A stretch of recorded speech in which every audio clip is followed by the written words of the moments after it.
الحمد للہ وکفا والصلاة والسلام علی عباده الذین اصطفى، خصوصاً علی افضلہم وخاتم النبیین محمد الامین وعلی آلہ وصحبہ اجمعین. اما بعد فقد قال اللہ تبارک وتعالی کما ورد فی سورة النساء: اعوذ باللہ من الشیطان الرجیم، بسم اللہ الرحمن الرحیم.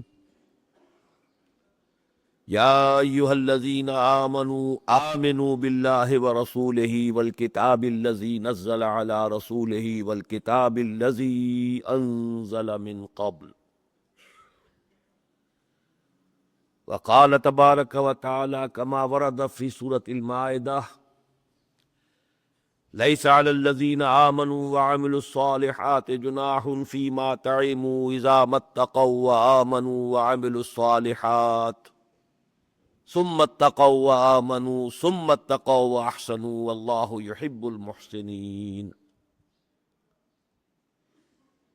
وقال جل وعلا كما ورد في سورة الحجرات: قالت الاعراب آمنا قل لم تؤمنوا ولكن قولوا اسلمنا ولما يدخل الإيمان في قلوبكم وإن تطيعوا الله ورسوله لا يلدكم من أعمالكم شيئا إن الله غفور رحيم. انما المؤمنون الذين آمنوا بالله ورسوله ثم لم يرتابوا وجاهدوا بأموالهم وأنفسهم في سبيل الله أولئك هم الصادقون. صدق الله العظيم. رب اشرح لي صدري ويسر لي أمري واحلل عقدة من لساني يفقهوا قولي. اللهم ربنا ألهمنا رشدنا واعذنا من شرور أنفسنا. اللهم أرنا الحق حقا وارزقنا اتباعه وأرنا الباطل باطلا وارزقنا اجتنابه. اللهم اجعلنا من عبادك المسلمين، اللهم اجعلنا من عبادك المؤمنين، اللهم اجعلنا من عبادك المحسنين، آمین یا رب العالمین. میری آج کی گفتگو کا جو عنوان اخباری اعلان میں شائع ہوا ہے وہ نامکمل ہے، اس لیے کہ اخباری اشتہار میں جگہ کی کمی کی وجہ سے اس کے صرف 2 اجزاء سامنے لائے گئے. تو تیسرا اس کا منطقی نتیجہ ہے وہ وہاں سامنے نہیں آیا ہے، لیکن وہ پہلے آپ سمجھ لیں. مروجہ تصوف یا سلوک محمدی یعنی احسان اسلام، اصل اصطلاح جس کو میں چاہتا ہوں کہ ہم اچھی طرح سمجھیں، جو قرآن و سنت کی اصطلاح ہے، احسان اسلام. مروجہ تصوف، جو بھی تصوف رائج ہے، مختلف سلاسل ہیں، مختلف طریقے ہیں، ذکر کے مختلف انداز ہیں، مراقبے ہیں، پھر اس سلوک کی منزلیں ہیں، اس کے مراحل ہیں، اس کے مقامات ہیں. یہ بھی ایک معروف شے ہے، چاہے معلوم زیادہ نہ ہو، لوگوں کو زیادہ معلومات حاصل نہ ہو، لیکن ایک معروف شے ہے تصوف.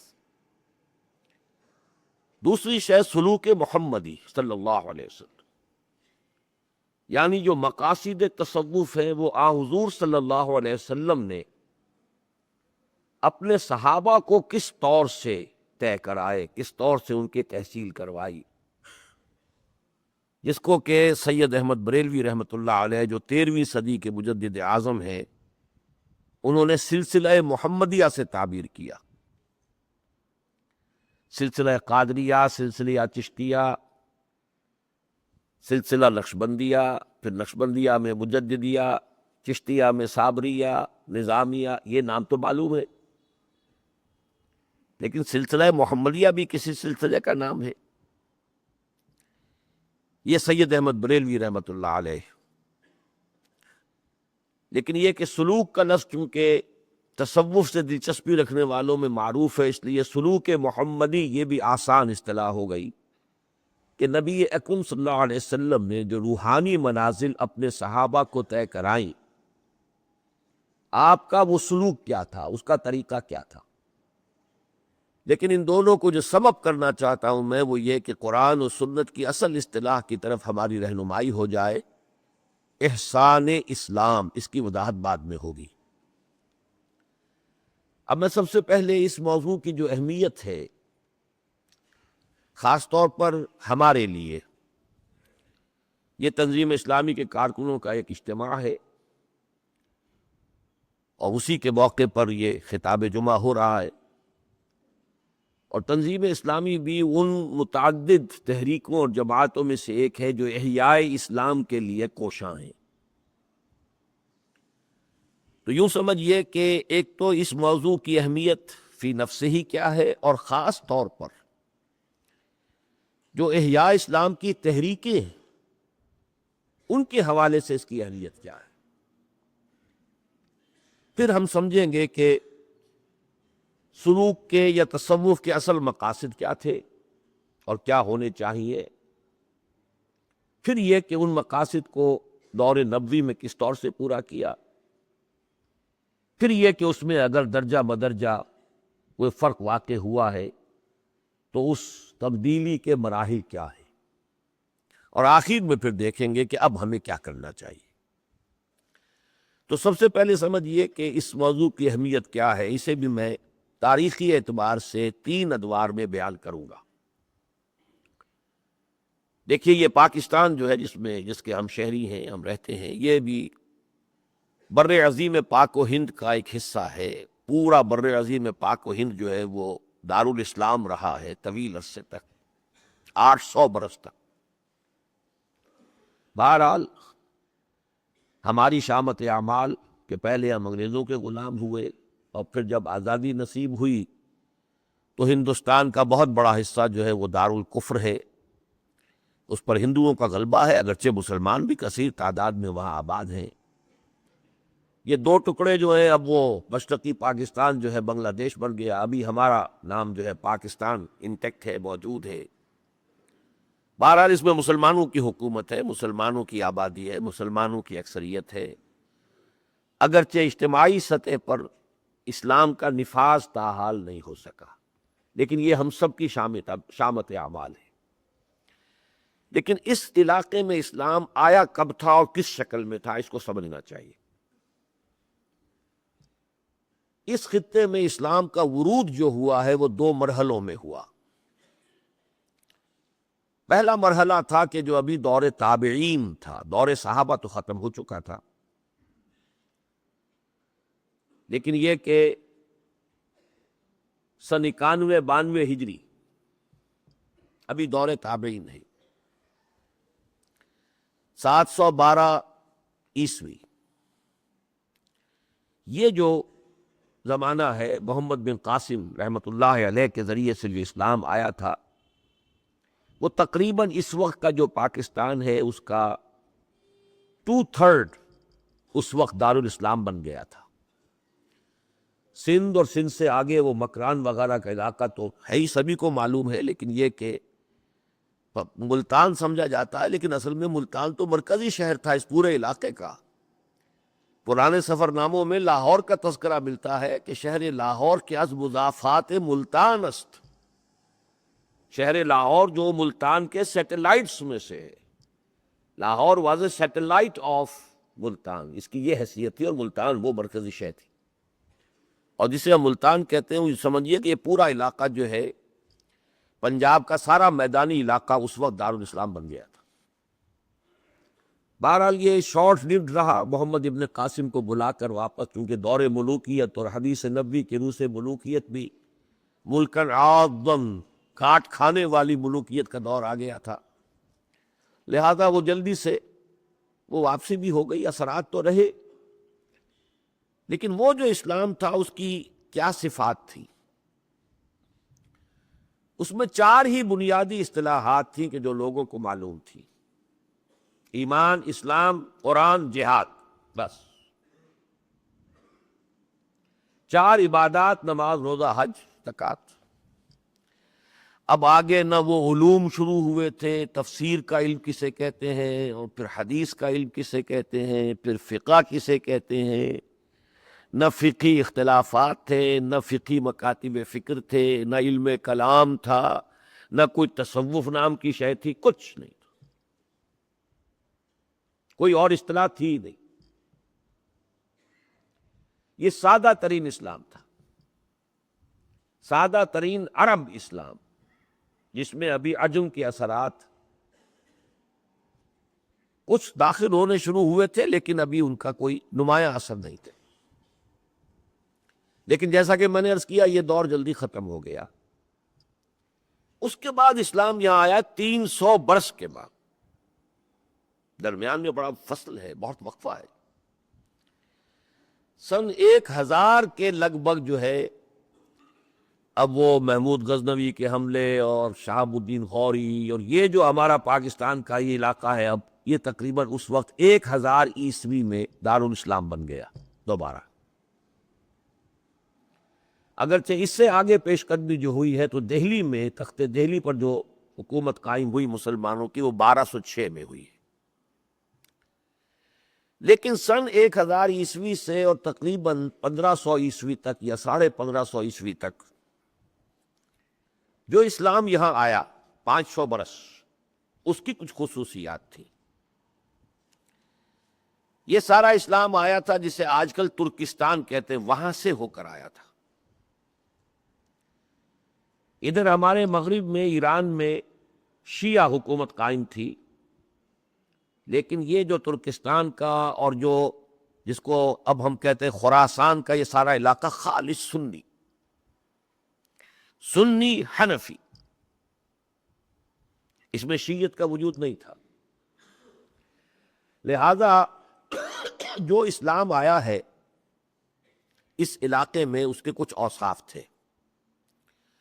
ایک تو یہ کہ قرآن اور حدیث سے لوگوں کا تعلق اتنا نہیں رہا تھا جتنا کہ فقہ سے۔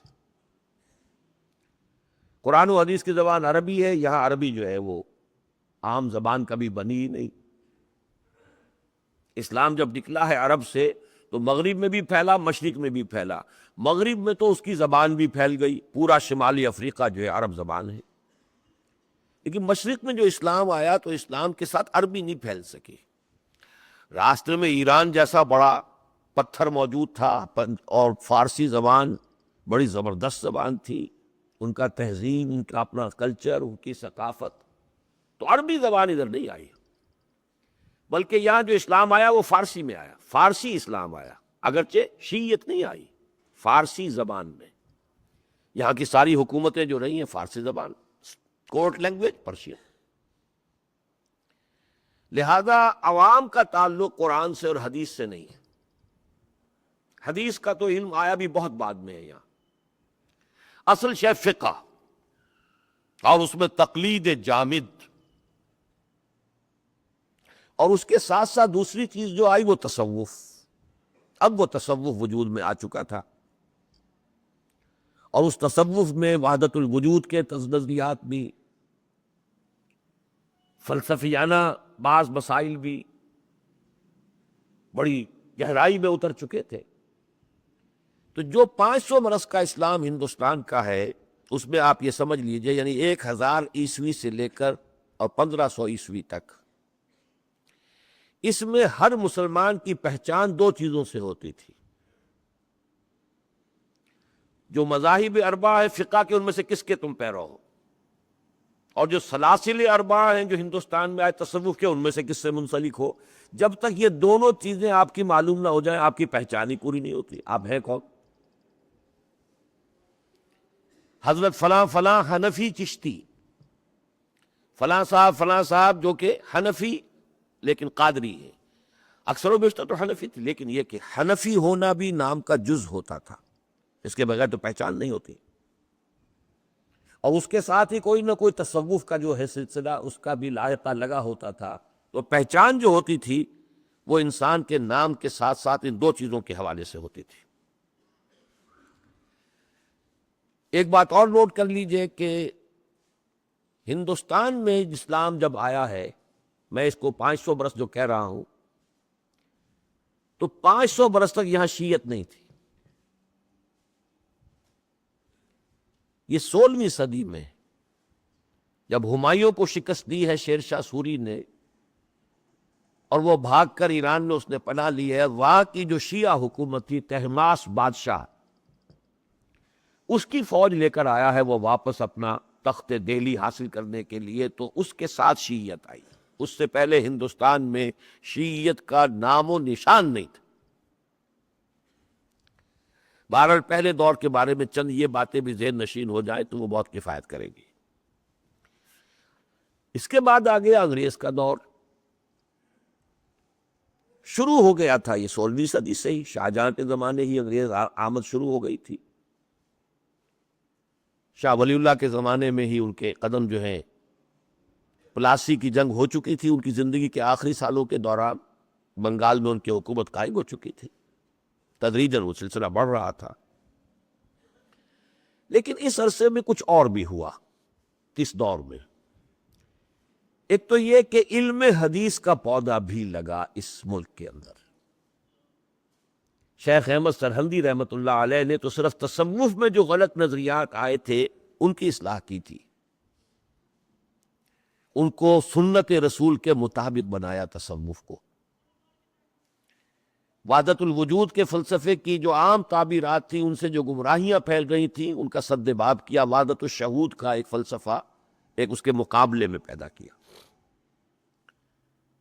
لیکن انہی کی ہم عصر شخصیت ہے شیخ عبدالحق محدث دہلوی، ان کی کوششوں سے علم حدیث کا پودا ہندوستان میں آیا. پھر شاہ ولی اللہ دہلوی رحمۃ اللہ علیہ اور ان کے اولاد و احفاد نے دو کام کیے: قرآن مجید کی طرف بھی راغب کیا مسلمانوں کو، اور حدیث سے بھی زیادہ ان کی مناسبت پیدا کی. اسی زمانے میں عرب میں محمد ابن عبد الوہاب نجدی رحمۃ اللہ علیہ کی تحریک چل رہی تھی. وہاں سے بھی کچھ سلفی اثرات آئے، چونکہ وہ بھی ہم عصر ہیں. محمد ابن عبد الوہاب نجد کے اور شاہ ولی اللہ دہلوی دہلی کے، یہ ہم عصر ایک زمانے میں تھے. یہ مختلف جو فیکٹرز تھے، اس کے نتیجے میں یہاں سلفیت بھی آ گئی. اہل حدیثیت کہہ لیں، سلفیت کہہ لیں. اس کا ایک فائدہ یہ ہوا کہ وہ جو تقلید کا جمود تھا وہ ٹوٹ گیا.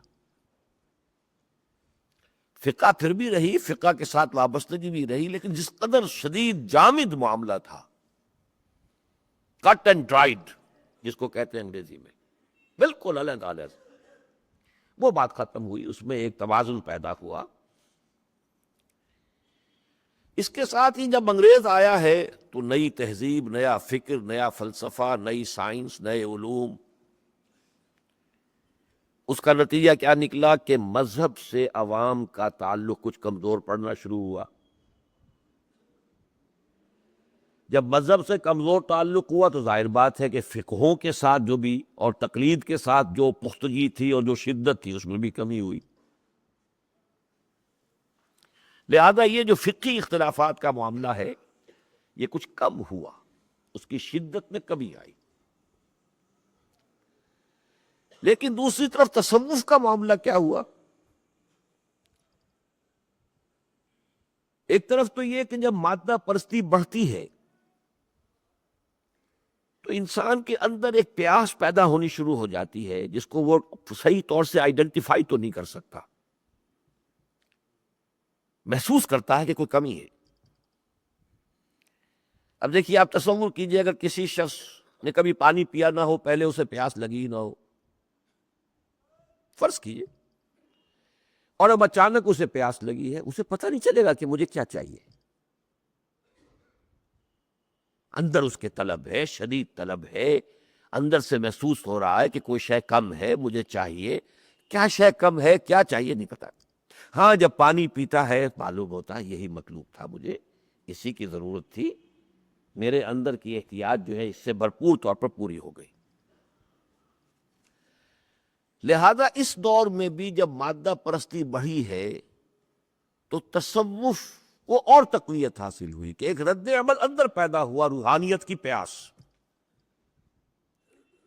ماحول میں مادہ پرستی بڑھ رہی ہے تو اندر جو پیاس ہے، محرومی کا احساس زیادہ ہو رہا ہے، کچھ کمی ہے اندر۔ چنانچہ اسی کا بہت بڑا مظہر ہے، آپ اگر امریکہ وغیرہ میں جائیں، یہ جو کلٹس جو ہیں، بدھزم کا تصوف اور ہندوازم کا تصوف اور ان کی وہ سوسائٹیاں، اور ایک ایک گرو جاتا ہے وہاں پر اور اس کی کیا کیا شان ہو جاتی ہے، کئی کئی سو تو اس کی مرسیڈیز کاریں ہوتی ہے، یا 70 شاید تھی، پورا ایک یوں سمجھیے کہ بیڑا مرسیڈیز کاروں کا۔ اور امریکہ میں بھی مرسیڈیز کار جو ہے وہ sign and symbol of status ہے۔ یہ سب کچھ کیوں ہو جاتا؟ یہی وہ روحانی پیاس جو تھی، اس نے اس تحریک کو جنم دیا تھا، ہپی ازم۔ دفع کرو جی اس تہذیب کو بھی اور تمدن کو بھی، جاؤ بیٹھو میلے کچیلے رہو، بال بڑھاؤ، سب کرو۔ یہ کیا ہے؟ چرس پیو، کچھ اور کرو، یہ کیا مادہ پرستی ہے؟ کیونکہ مادیت جب سیچوریشن کے پوائنٹ کو پہنچ گئی، اب مادی جو ہے تلذذ، لذت حاصل کرنے کے لیے ایک حد ہی ہوتی ہے نا انسان کی۔ کھانے کی ایک حد ہے، ایک حد پہ پہنچ کر لذیذ سے لذیذ کھانا بھی آپ کو جو ہے آپ ہاتھ بڑھائیں گے نہیں، حد ختم ہو گئی طلب۔ تو یہ جو ایک کیفیت پیدا ہوئی ہے مغرب میں، تو اس سے بھی روحانیت کی اسی پر قیاس کیجئے کہ جب یہاں ابتدا میں یہ مرض آیا ہے، تو اگرچہ ویسے تو اب سب لوگ جو ہے اکثر و بیشتر پوری قوم جو ہے وہ علی گڑھ کے راستے پر چل رہی ہے، جانا ہی ادھر ہے، انگریزی بھی پڑھنی پڑے گی اور یہ تہذیب بھی سیکھنی ہوگی، ورنہ ہندوؤں سے ہم پیچھے رہ جائیں گے، سب کچھ ہو جائے گا۔ لیکن اس کے ساتھ ہی روحانیت کی پیاس پیدا ہوئی، اس سے تصوف کو مزید تقویت ملی۔ لیکن دوسری طرف جو لوگ ذہناً اور فکراً مادیت میں زیادہ آگے نکل گئے، انہوں نے تصوف کی سرے سے نفی کر دی۔ ریشنل، سائنٹیفک ریشنلزم جن کے اندر آیا کہ روح کس بلا کا نام ہے، کس کو کہتے ہیں روح؟ روح کی کوئی علیحدہ حقیقت نہیں، روحانیت کسے کہتے ہیں؟ کوئی روحانیت نہیں۔ تو یہ دو انتہائی نقطہ نظر ہے تصوف کے کہ جو اس دور میں پروان چڑھے۔ یا تو وہ جو درمیان میں تھے، کچھ دین کے ساتھ بھی ان کا ربط و تعلق رہا اور وہ چلے، لیکن وہ باہر کی مادہ پرستی نے ان کے اندر ایک روحانیت کی پیاس کو بڑھایا، تو وہ تصوف کی طرف اور راغب ہوئے۔ اور یہ شکل یہ ہوئی کہ جو لوگ اس ذہنی اور فکری اعتبار سے مادیت کے دھارے میں بہہ گئے، وہ پھر یہ کہ سرے سے تصوف کے منکر ہو گئے۔ اب آئیے قیام پاکستان کے بعد کیا ہوا، یہ تیسرا دور ہے۔ میں ان دونوں چیزوں کے اعتبار سے چل رہا ہوں، فقہ اور فقہی اختلافات کا مسئلہ، اور تصوف کے ساتھ وابستگی کا مسئلہ۔ جو ہندوستان میں جو اسلام کا ورود و ثانی ہے، اس کی یہ دو سب سے بڑی بڑی علامات ہیں، اس کی خصوصیات۔ جدید تعلیم یافتہ لوگوں میں وہی بات جو میں نے عرض کی کہ مذہب سے اب جو ظاہر بات ہے کہ اتنی اہمیت نہیں رہی، تو یقیناً فقہی اختلافات اور فرقہ واریت کی شدت میں بھی مزید کمی آئی۔ یہ آپ دیکھ سکتے ہیں کہ ہندوستان میں ہے، لیکن پاکستان میں تھوڑے ہی دیر کے بعد اس میں ایک اور فیکٹر ایسا آ گیا کہ اس نے فرقہ واریت کو جو ہے جلتی آگ پر تیل کا کام کیا، اور وہ یہ کہ جب مذہب کو سیاست کے میدان میں، الیکشن کے میدان میں لے آیا گیا، تو اب لوگوں نے اپنی اپنی جو فقہی تقسیمیں ہیں ان کے حوالے سے ووٹ مانگے۔ یہ جمعیت اہل حدیث کا نمائندہ ہے، کسی علاقے میں اہل حدیث زیادہ ہیں، آباد ہیں، تو وہ تو اسی حوالے سے ووٹ مانگے گا تو وہ کامیاب ہوگا۔ مولانا معین الدین لکھوی کیسے کامیاب ہو سکتے ہیں جب تک اہل حدیثیت کو وہ انووک نہ کریں؟ عام سواد اعظم بریلوی انداز فکر کے لوگ ہیں، اب وہ جمعیت علماء پاکستان جو ہے وہ اس انداز سے۔ کچھ علاقوں میں چونکہ دیوبندی علماء کا حلقہ اثر بہت تھا، وہاں پہ جمعیت علماء اسلام۔ باقی شہروں میں پڑھے لکھے لوگوں میں جماعت اسلامی کا فکر پھیلا، تو جماعت اسلامی۔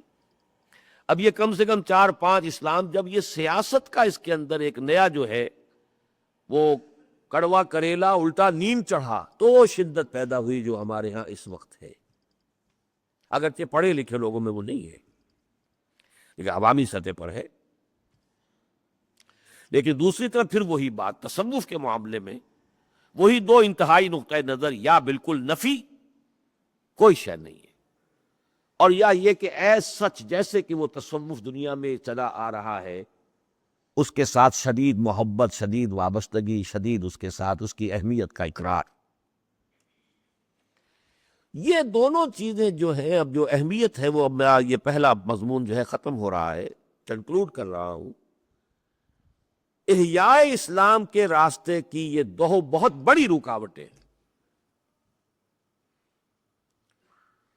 جتنی بھی یہ تقلید ہوگی، جتنی فرقہ پرستی ہوگی، ظاہر بات ہے کہ اس فرقہ پرستی سے بالا اسلام، اس کے لیے اپیل کم ہو جائے گی لوگوں کی، لوگوں کے لیے اس کی اپیل کم ہو جائے گی۔ لوگ تو اسلام صرف اپنے فرقے وارانہ اینک سے دیکھنے کے عادی ہیں۔ جب اس اینک سے میں دیکھتا ہوں تو وہ تو اسلام نظر نہیں آ رہا، یہ تو کوئی اور ہی اسلام ہے، نہ یہ اہل حدیث اسلام ہے، نہ یہ حنفی اسلام ہے، نہ یہ بریلوی اسلام ہے، نہ یہ دیو، تو کون سا اسلام ہے یہ؟ اسلام تو پہچانا جاتا ہے اسی حوالے سے۔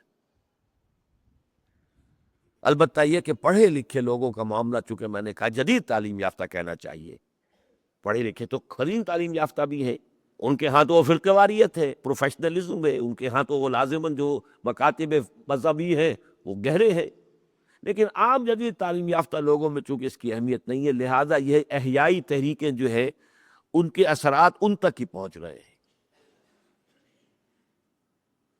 یا صرف یہ کہ تبلیغی جماعت اگرچہ فرقہ واریت سے بالا تر ہے، لیکن اس کا دائرہ وہاں پھیلتا ہے زیادہ کہ جہاں پر دیوبندی علماء کے اثرات زیادہ ہیں۔ سرحد بلوچستان ہے، عوامی سطح پر وہی ہے جس کو عوامی کہا جائے، جہاں جمعیت علماء اسلام ہے وہی تبلیغی جماعت ہے۔ یہ دونوں در حقیقت یوں سمجھیے کہ ایک ہی سکے کے دو رخ ہیں ان علاقوں میں۔ اسی طریقے سے یہ تصوف بھی، چونکہ اس کے خاص سانچے بن چکے ہیں اور لوگ روحانیت کو انہی سانچوں کے حوالے سے جانتے ہیں، اگر وہ سانچہ نظر نہیں آتا تو لوگ سمجھتے ہیں یہاں تو کوئی دل کی تو بات ہی نہیں ہے، یہاں روحانیت کی تو بات ہی نہیں ہے، یہاں تو وہ اس ذکر کا تو حلقہ ہی کوئی نہیں ہوتا جس سے کہ ہم متعارف ہیں، جس کو ہم جانتے ہیں، نہ ان مراقبوں کا کوئی ذکر ہے، نہ وہ ان تمام جو بھی سلسلہ ذکر کے جو طریقے ہیں وہ ان کا کوئی ذکر ہے، تو وہ بھی اس سے ایک مغایرت محسوس کرتے ہیں۔ یہ دو رکاوٹیں ہیں بہت بڑی، جس کے لیے کہ میں نے یہ موضوع آج کے اس جمعے کے لیے چنا کہ ہمیں سمجھ لینا چاہیے کہ ہمارے راستے میں یہ دو بہت بڑی۔ پہلی کا علاج تو ہے آسان، اور وہ ہم کر بھی رہے ہیں، اللہ کا شکر ہے۔ انجمن خدام القرآن کے تحت اور تنظیم اسلامی کے تحت جو ہم نے کوشش کی ہے کہ عربی سیکھو، قرآن پڑھو، اپنی آنکھوں سے پڑھو، اس سے وہ فرقہ واریت کا علاج تو ہو جاتا ہے۔ جتنا آپ اس کو پھیلائیں گے، اس لیے کہ قرآن سے جتنا انسان قریب آئے گا فرقہ واریت سے دور ہو جائے گا۔ یہی وجہ کہ عالم عرب میں وہ فرقہ واریت نہیں، مسلک ہے، حنفی ہے، شافعی ہے، مالکی ہے، شدت نہیں ہے، تلخی نہیں ہے، وسعت قلب ہے، وسعت نظر ہے۔ وہ جانتے ہیں کہ یہ ثانوی چیزیں ہیں، ثالثی چیزیں ہیں، تیسرے درجے کی ہیں، ٹرشری اہمیت کی ہیں، سیکنڈری اہمیت کی ہیں، لیکن ہمارا عام آدمی تو نہیں جانتا، اسے نہ قرآن کا پتہ نہ حدیث کا پتہ، اسے تو جو مولوی بتائے گا وہی اس کی اہمیت سمجھے گا، تو دین و ایمان کا مسئلہ بن جائے گا، نور اور بشر کا مسئلہ جو ہے وہ اسلام اور کفر کا مسئلہ بن جائے گا، علم غیب کا مسئلہ جو ہے وہ کفر اور اسلام کا مسئلہ بن جائے گا۔ اس اعتبار سے اس کا علاج تو یہی ہے، اس کے سوا کوئی اور علاج نہیں ہے۔ رجوع الی القرآن وہی تحریک ہے جس کا کہ یہ منظر ہے، جامع القرآن ہے، قرآن اکیڈمی ہے، قرآن کالج ہے، قرآن آڈیٹوریم ہے، انجمن ہائے خدام القرآن ہے، اکیڈمیز ہے، کراچی میں ہے، ملتان میں ہے، بڑھ رہا سلسلہ، جتنا بھی جتنی بھی توفیق اللہ دے گا، اس میں ہمیں آگے سے آگے بڑھنا ہے۔ دوسری کا علاج یہ ہے کہ ہم تصوف کی حقیقت کو سمجھنا شروع کریں۔ یہ ہے جس کے لیے میں نے ایک تقریر جو کی تھی شاید 2-3 سال پہلے، لیکن بڑے محدود پیمانے پر کی تھی، اپنے ایک حلقے کے اندر تربیت گاہ میں، لیکن وہ اب کتابچے کی شکل میں بھی ہمیں شائع کرنی پڑی۔ اس میں نے تصوف کے دونوں پہلو لیے تھے، کون سے پہلو اس کے صحیح ہیں، درست ہیں، اور کون سی چیزیں اس میں غلط شامل ہو گئی ہیں۔ ایک خاص حلقہ جو ہے تصوف کا اس وقت جو ہمارے ہاں ملک میں کافی ہے، ان کے لوگوں نے یہ کیا کہ میری اس تقریر میں سے جو تصوف کی تائید کے حصے تھے وہ تو لے لیے، اور جو اس پر تنقید تھی وہ نکال دیا، اور تائیدی حصوں پر مشتمل ایک کیسٹ جو ہے میرے نام سے اسے عام کر دیا، اور یہ ہوا الریاض میں، سعودی عرب میں۔ تو جب اس کی ہمیں اطلاع ملی تو پھر ہمیں کرنا پڑا مجبوراً کہ پھر وہ پوری تقریر ہم نے کیسٹ سے اتار کے کہ بھائی یہ دونوں پہلو جو ہے وہ سامنے رکھنے چاہیے۔ ویسے بھی یہ کام بہت غلط کیا، بڑی خیانت اور بددیانتی کا کام کیا، اور یہ خیانت اور بددیانتی کر رہے ہیں وہ جن کا تعلق کسی تصوف کے سلسلے سے ہے، جو کفر اسکاب برخیزت کجا ماند مسلمانی۔ تو اس حوالے سے وہ اب کتاب چاہ وجود میں آ چکا ہے جس کا عنوان ہی یہ ہے، مروجہ تصوف یا سلوک محمدی یعنی احسان اسلام۔ لیکن اب میں اس کے جو اس ترتیب سے تو نہیں، وہ تو پھر بہت لمبی بات ہو جائے گی، اختصار کے ساتھ جو باتیں آج بتانا چاہتا ہوں، پہلی بات یہ ہے اس میں مقاصد تصوف کیا ہیں، اور جو ہے وہ 100% درست، 100% مطلوب۔ اس کو دو سے میں تعبیر کرتا ہوں۔ ایک تو یہ ہے کہ انسان جہل سے نکل کر معرفت کو حاصل کر لے۔ جہل جو ہے وہ کئی قسم کا ہو سکتا ہے، ایک جہل مرکب بھی ہو سکتا ہے، ایک بسیط بھی ہو سکتا ہے۔ ایک جہل تو یہ ہے کہ آدمی اللہ اور رسول سے واقف ہی نہیں ہے، نام بھی نہیں جانتا، کفر میں ہے، الحاد میں ہے، شرک میں ہے۔ ایک یہ کہ سمجھتا کہ میں جانتا ہوں، آکس کے نہ دانت و بدانت کے بدانت، یہ جہل مرکب ہے۔ جو شخص سمجھتا ہوں میں جانتا ہوں حالانکہ نہ جانتا ہوں، اس میں ہماری اکثریت مبتلا ہے کہ جن چیز کو ہم ایمان کہتے ہیں ہم نے اسے ایک عقیدے کی شکل دے کر اپنے ذہن میں پوٹلی باندھ کے رکھا ہوا ہے۔ وہ ہمارے فہم، شعور، ہماری سوچ، ہمارے ویلیو سٹرکچر کے اندر پرمیٹڈ نہیں ہے۔ اس جہل سے نکل کر معرفت، یا لفظ علم استعمال نہیں کرنا، علم اور شے، معرفت، پہچان لینا، اللہ کی پہچان۔ اب اس کو یہ بھی نوٹ کر دیجئے کہ ہمارے ہاں بعض صوفیہ نے یہ بات اسی لیے کہی ہے کہ وَمَا خَلَقْتُ الْجِنَّ وَالْإِنسَ إِلَّا لِيَعْبُدُونَ کی تعریف ہوگی، اس کی تعبیر ہوگی وَمَا خَلَقْتُ الْجِنَّ وَالْإِنسَ إِلَّا لِيَعْرِفُونَ، میں نے جنوں اور انسانوں کو نہیں بنایا ہے مگر اس لیے کہ مجھے پہچانے۔ پہچان لیں گے تو عبادت تو کریں گے ہی، کیسے ممکن ہے نہ کریں؟ یہ تو جہل ہے جس کی وجہ سے وہ دور ہے، محجوب ہے، پردوں میں آئے ہوئے ہیں۔ اس لیے شیخ علی حجویری رحمۃ اللہ علیہ کتاب کا نام ہے کشف المحجوب۔ تم پردوں میں آ گئے ہو کہ او پیداست تو زیر نقابی، وہ تو ظاہر ہے، آیا ہے، وہ ظاہر۔ ہم ہیں کہ جو محجوب ہو گئے، پردوں میں آ گئے، ہمارے اوپر سے پردے نہیں سائتے، ہماری نگاہوں پر، ہماری عقلوں پر پردے پڑے ہوئے، کشف المحجوب۔ اور وہ حدیث قدسی بھی کہ جو ہمارے ہاں تصوف کے حلقوں میں، اور ویسے مفسرین اکثر و بیشتر اس کو تسلیم کرتے ہیں، سند کے اعتبار سے اگرچہ وہ قوی نہیں ہے، قلت کنزا مخفیا فاحببت ان اعرف فخلقت الخلق، میں ایک چھپا ہوا خزانہ تھا، میں نے چاہا کہ مجھے پہچانا جائے تو میں نے خلق کو پیدا کیا۔ کسی شخص میں اب یہ یعنی اب غور کیجئے گا، یہ اللہ تعالیٰ کی ذات کے لیے ہے، تمثیل ہمیں لانی پڑتی ہے، حالانکہ اللہ کی ذات کے لیے تشبیہات اور تمثیلات انہیں پوری طریقے سے منطبق نہیں کرنا چاہیے، بہت گارڈڈ اور بہت ہی تحفظات کے ساتھ۔ کسی شخص میں بڑی صلاحیت ہے، وہ بہت اچھا مصور ہے، کہ ظاہر تو ہوگا اپنی تخلیق سے، اگر وہ تصویر کرے گا تو صلاحیت ظاہر ہوگی نا، تصویر بنائے گا تو ظاہر ہوگی۔ تو وہ خلاقی، وہ پوٹینشل جو ذات باری تعالی میں تھا، اس کے ظہور کے لیے ضروری تھا تخلیق۔ اور اسی میں ایک نقطہ ہے، ایک ایسی مخلوق بھی پیدا کی جائے جس میں اس کے ذریعے سے اللہ کو پہچاننے کی صلاحیت پیدا ہو جائے۔ اب ایک مصور کا شاہکار تصویر سامنے ہے، دیکھنے والا اناڑی ہے، اسے پتہ ہی نہیں کہ اس کے اندر کیا نزاکت ہے، کیا خوبی ہے، کیا حسن ہے، اسے کیا پتہ؟ وہ بھی تو کوئی فن سے واقف ہو، کچھ جانتا ہو اس کی باریکیوں کو، اس کے محاسن کو، اس کے معائب کو۔ وہ ہستی جو خالق کو اس کے خلق سے پہچانے انسان ہے۔ اسی لیے اللہ نے اپنی ساری مخلوقات کو اپنی نشانیاں قرار دیا، انہیں دیکھو اور مجھے پہچانو۔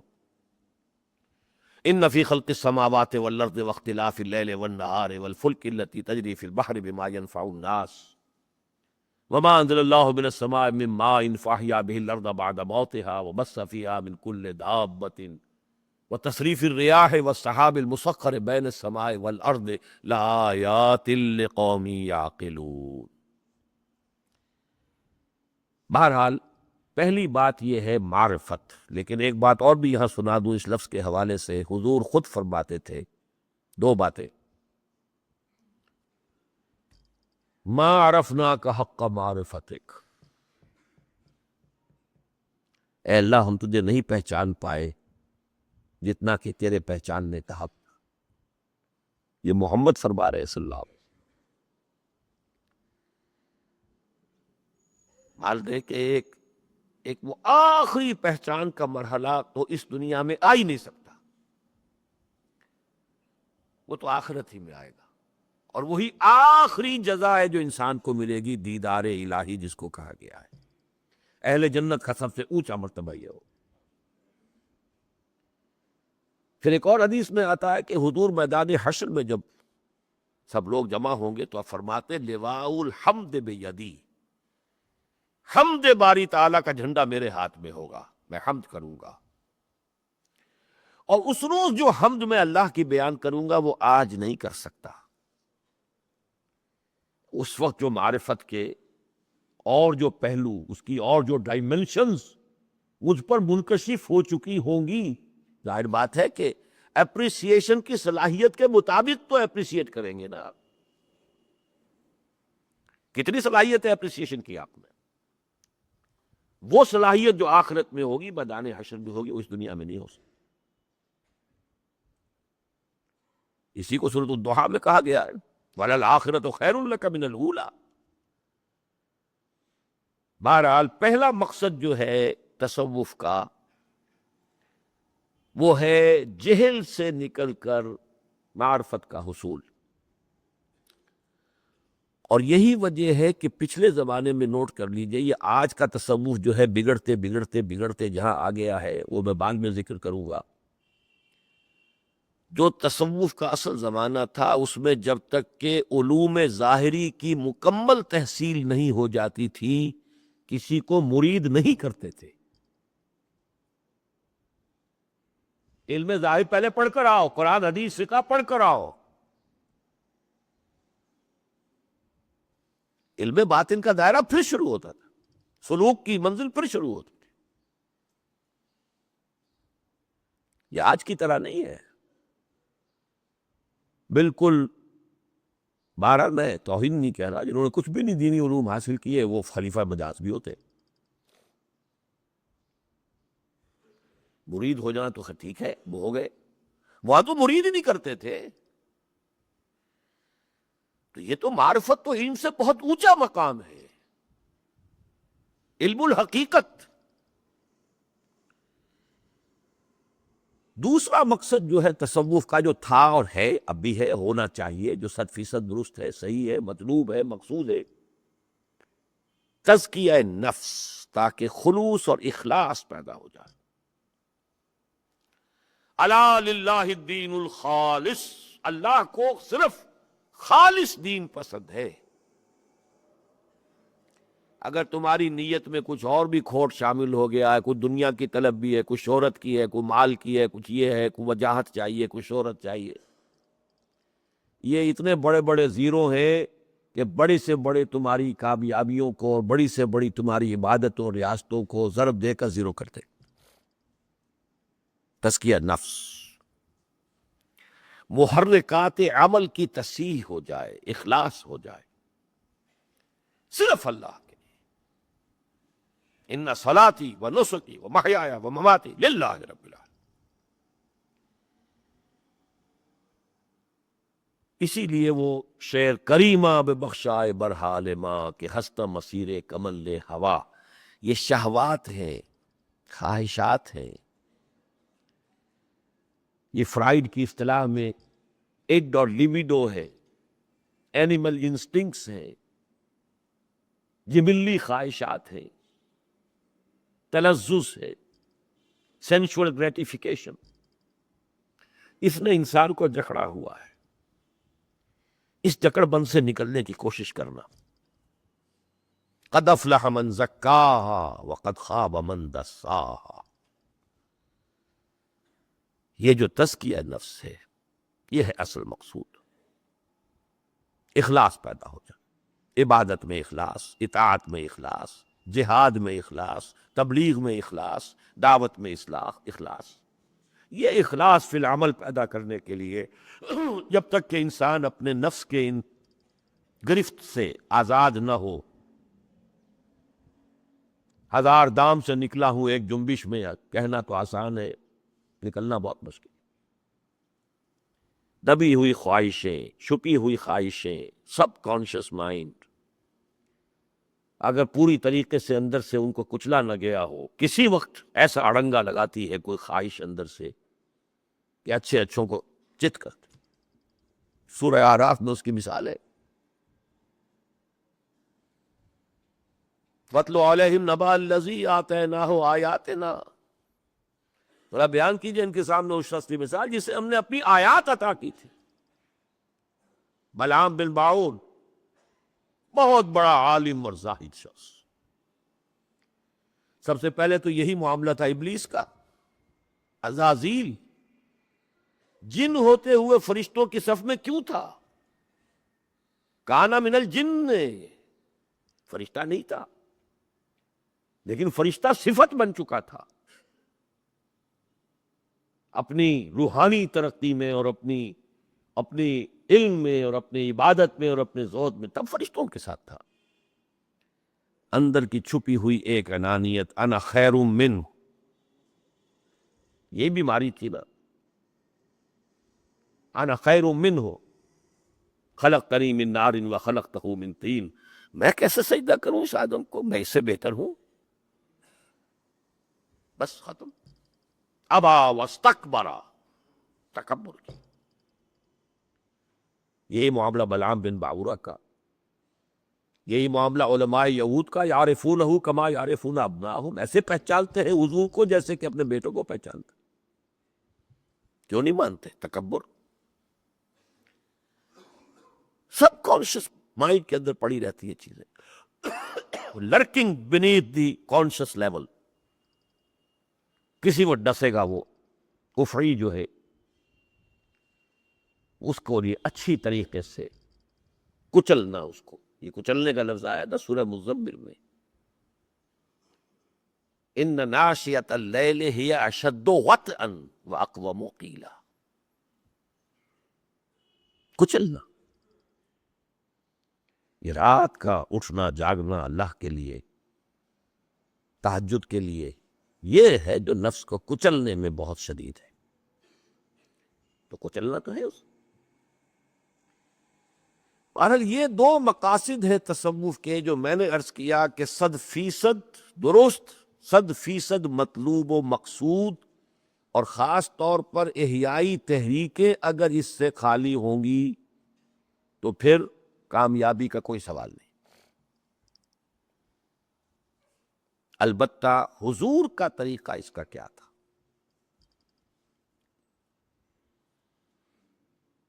ظاہر بات ہے آئیڈیل خیر و امتی کرنی ثم الذین یلونہم ثم الذین یلونہم، آئیڈیل جماعت صحابہ۔ یہ بھی ہمارا یقین ہے کہ ادنا سے ادنا صحابی کا ایمان بھی بڑے سے بڑے ولی اللہ جو ہے غیر صحابی اس کے ایمان سے افضل ہے۔ ان کا تزکیہ کیسے ہوا؟ انہوں نے معرفت کہاں سے ملی؟ یہ بات سمجھنے کی ہے۔ ایمان کا حصول قرآن سے۔ کیسے؟ شروع میں تو اور کوئی عبادت تھی نہیں۔ قم اللیل الا قلیلا نصفہ او انقص منہ قلیلا او زد علیہ ورتل القرآن ترتیلا۔ یہ ٹھہر ٹھہر کر، یہ جیسے آپ کو کوئی چیز ہیمر کرنی ہو تو پھر بار بار ہیمر اٹ ڈاؤن۔ حالانکہ جو قرآن کو جاننے والے ہیں انہیں معلوم ہے کہ ابھی کتنا قرآن اترا تھا۔ جب سورہ مزمل نازل ہو رہی ہے کتنا قرآن نازل ہوا؟ اس کا مطلب ریپیٹیشن، اور ریپیٹیشن کو میں تشبیہ دے رہا ہوں ہیمرنگ۔ یہ ہے وہ نور، اندر جائے گا تو جہل کی تاریکی کو رفع کرے گا۔ چوں بجاں در رفت جاں دیگر شود، جاں چو دیگر شد جہاں دیگر شود۔ یہ نور ہے۔ حضور سے خود فرمایا گیا، سورہ شورى کی آخری سے پہلی آیت ہے، ما کنت تدری ما الکتاب ولا الایمان۔ اے نبی آپ کو کچھ معلوم نہیں تھا کتاب شریعت کس کو کہتے ہیں، ایمان کسے کہتے ہیں۔ ولیکن جعلناہ نورا، ہم نے اس قرآن کو نور بنا کر آپ پر نازل کیا۔ نہدی بہ من نشاء من عبادنا، اس کے ذریعے سے ہم ہدایت دیتے ہیں اپنے بندوں میں سے جس کو چاہتے ہیں۔ اور یہ قرآن جب آپ کے اندر اتر رہا ہے تو اب آپ نور مجسم ہوں گے۔ محمد کیا ہے؟ مجسم قرآن۔ قرآن کیا ہے؟ نور، تو نور مجسم۔ وَإِنَّكَ لَتَهْدِي إِلَىٰ صِرَاطٍ مُسْتَقِيمٍ، اور اب یقیناً آپ ہی ہدایت دیں گے سیدھے راستے کی طرف۔ یہ ترتیب ہے۔ ایک نقطہ یہاں میں اور واضح کر دوں، ہمارا یہ عام خیال ہے اور غلط نہیں ہے، صحیح ہے، صحابہ کی جو تحصیل ایمان کی ایک بہت بڑی شے تھی ان کے لیے، سورس، وہ صحبت محمدی صلی اللہ علیہ وسلم۔ اب ظاہر بات ہے کہ وہ تو ہمیں میسر نہیں، اس کا کوئی بدل بھی امت کو دینا چاہیے، یہ نہیں۔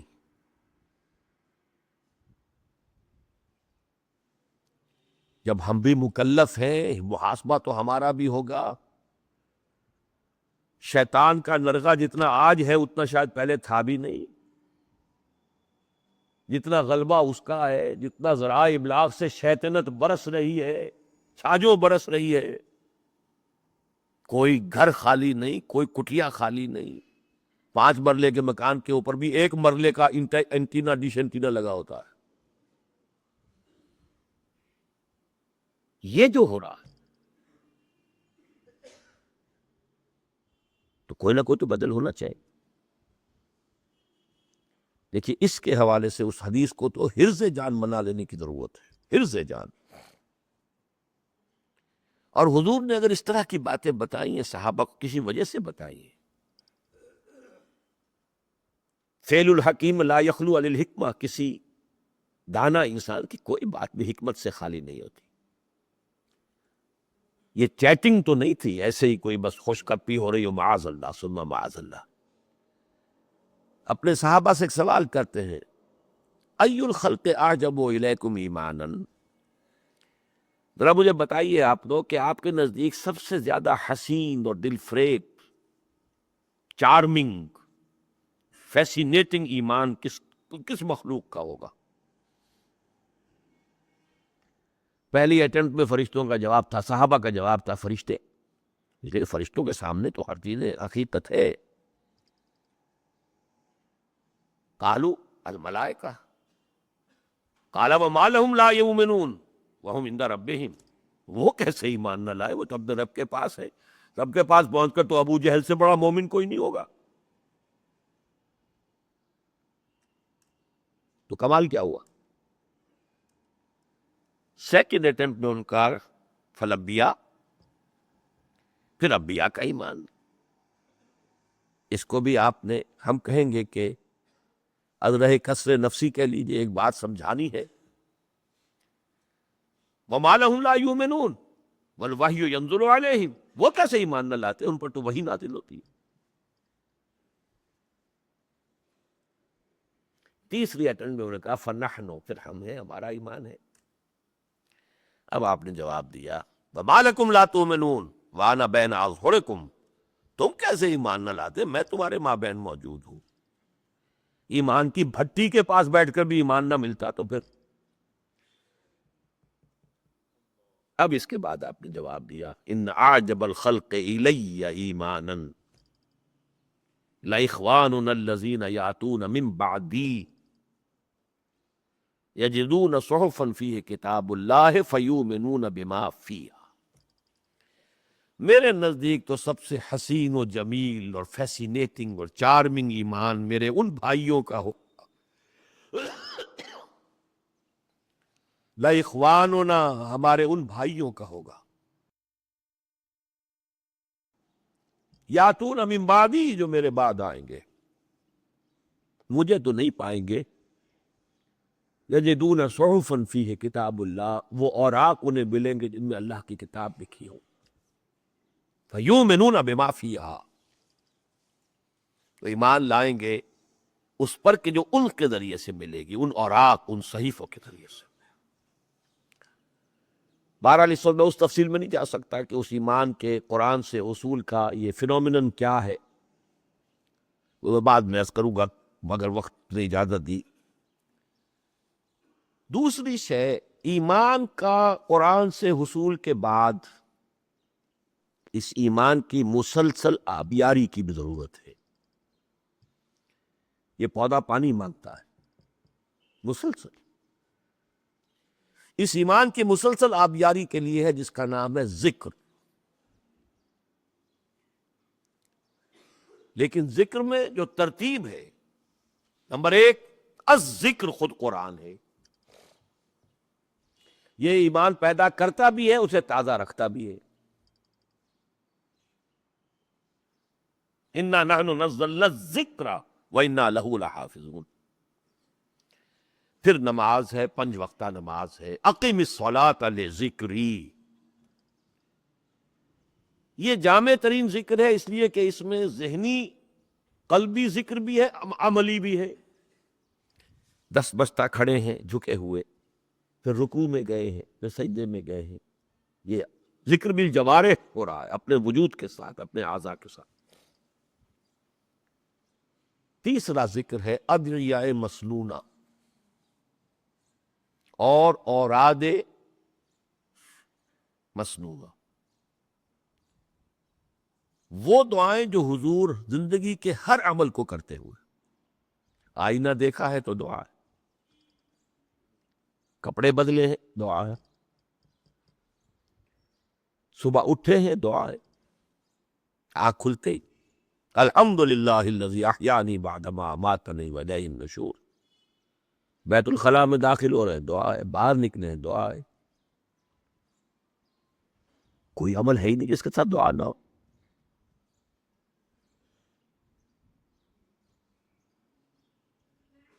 اس میں 2 نسبتیں حاصل ہو جاتی ہیں، ایک تو دعا کس سے کی جا رہی ہے؟ اللہ سے، اور دوسرے الفاظ کون سے ہیں جو مسنون ہیں محمد الرسول اللہ کے، نسبت اللہ کے ساتھ بھی قائم ہو گئی اور رسول اللہ کے ساتھ بھی قائم۔ اس کے ساتھ ہی کچھ اوراد بھی آپ نے سکھائے ہیں، مشہور ترین ہے یہ جس کو ہم تسبیح فاطمہ کہتے ہیں رضی اللہ تعالی عنہ، ہر نماز کے بعد 33 مرتبہ سبحان اللہ، 33 مرتبہ الحمدللہ، 33 یا 34 مرتبہ اللہ اکبر. یہ ہے تیسرے درجے پر. اگر یہ ریشو پروپورشن اور ترتیب نہیں رہے گی تب بھی کام الٹا ہو جائے گا. چوتھے درجے میں ذکر حضور سے بھی ثابت ہے، بعض اصحاب کو کوئی خاص بات بتانا. یہ ہے ایک حاذق ماہر نفسیات، ماہر روحانیات شخص کا کام کہ اس خاص شخص میں کون سی بڑی کمزوری ہے، اس کے حوالے سے مراقبہ. یہ اس تم جا کے اس آیت کو پکاؤ، یہ مولانا احمد علی صاحب کا جملہ ہوتا تھا. تو اس آیت کا خاص استحضار ہو، بار بار پڑھا جا رہا ہے، یا کوئی اور ذکر ہے، تو اس کو میں کہتا ہوں یہ پرٹیکولر پرسن کے لیے پرسکرپشن ہے. پی پیپلز پارٹی مراد نہیں ہے، پرٹیکولر پرسن کے لیے پرسکرپشن. اسی طرح کی کچھ چیزیں پھر ہمارے بعض جو چوٹی کے صوفیات تھے، وہ بہت بڑے ماہر نفسیات تھے اور ماہر روحانیات تھے، پھر انہوں نے کچھ تجویز کی جو پھر ایک نظام ڈھل گیا پورا ان کا. پابندی اب انہی کی ہو رہی ہے، حالانکہ وہ چیز ہونی چاہیے پرٹیکولر پرسن، پرٹیکولر زمانے، پرٹیکولر دور کی چیز. دائم شے جو ہوگی وہی تین ہوں گی: الذکر قرآن، جامع ترین ذکر صلاح، اور دائم ذکر کثیر، ادعیہ مسنونہ اور اوراد مسنونہ. چوتھے درجے میں اگر کوئی شخص کسی سلسلے کے کسی خاص ذکر سے کوئی کرے معاملہ تو میں اسے کوئی حرام بات نہیں کہوں گا، غلط بات نہیں کہوں گا، لیکن اس چوتھے کو اصل سمجھ لینا بس پھر تلپٹ ہو گیا معاملہ. اگر یہ ریشو پروپورشن کانورس ہو جائے، ریورس ہو جائے. تیسری چیز جو سلوک محمدی میں تھی صلی اللہ علیہ وسلم، اور جو منطقی طور پر، عقلی طور پر بھی،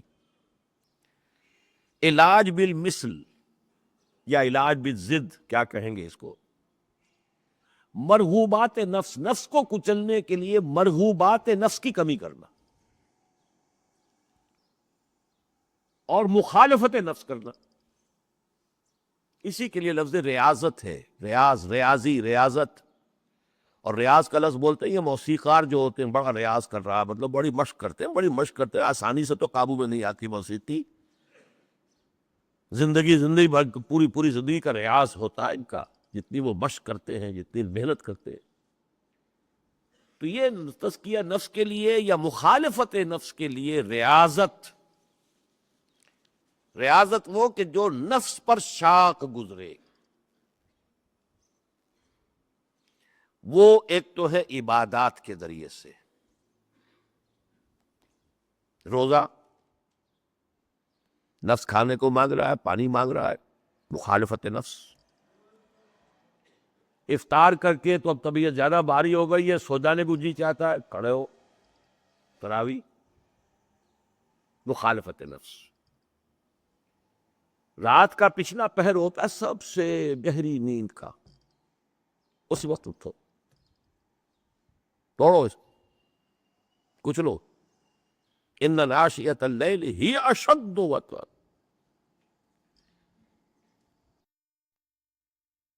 وہاں کی ہو مریض،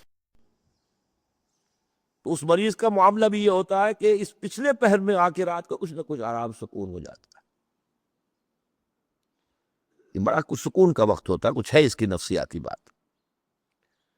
اس کے لیے یہ ہے، اور اس میں پھر نوافل کا اہتمام، فرائض کے بعد نوافل.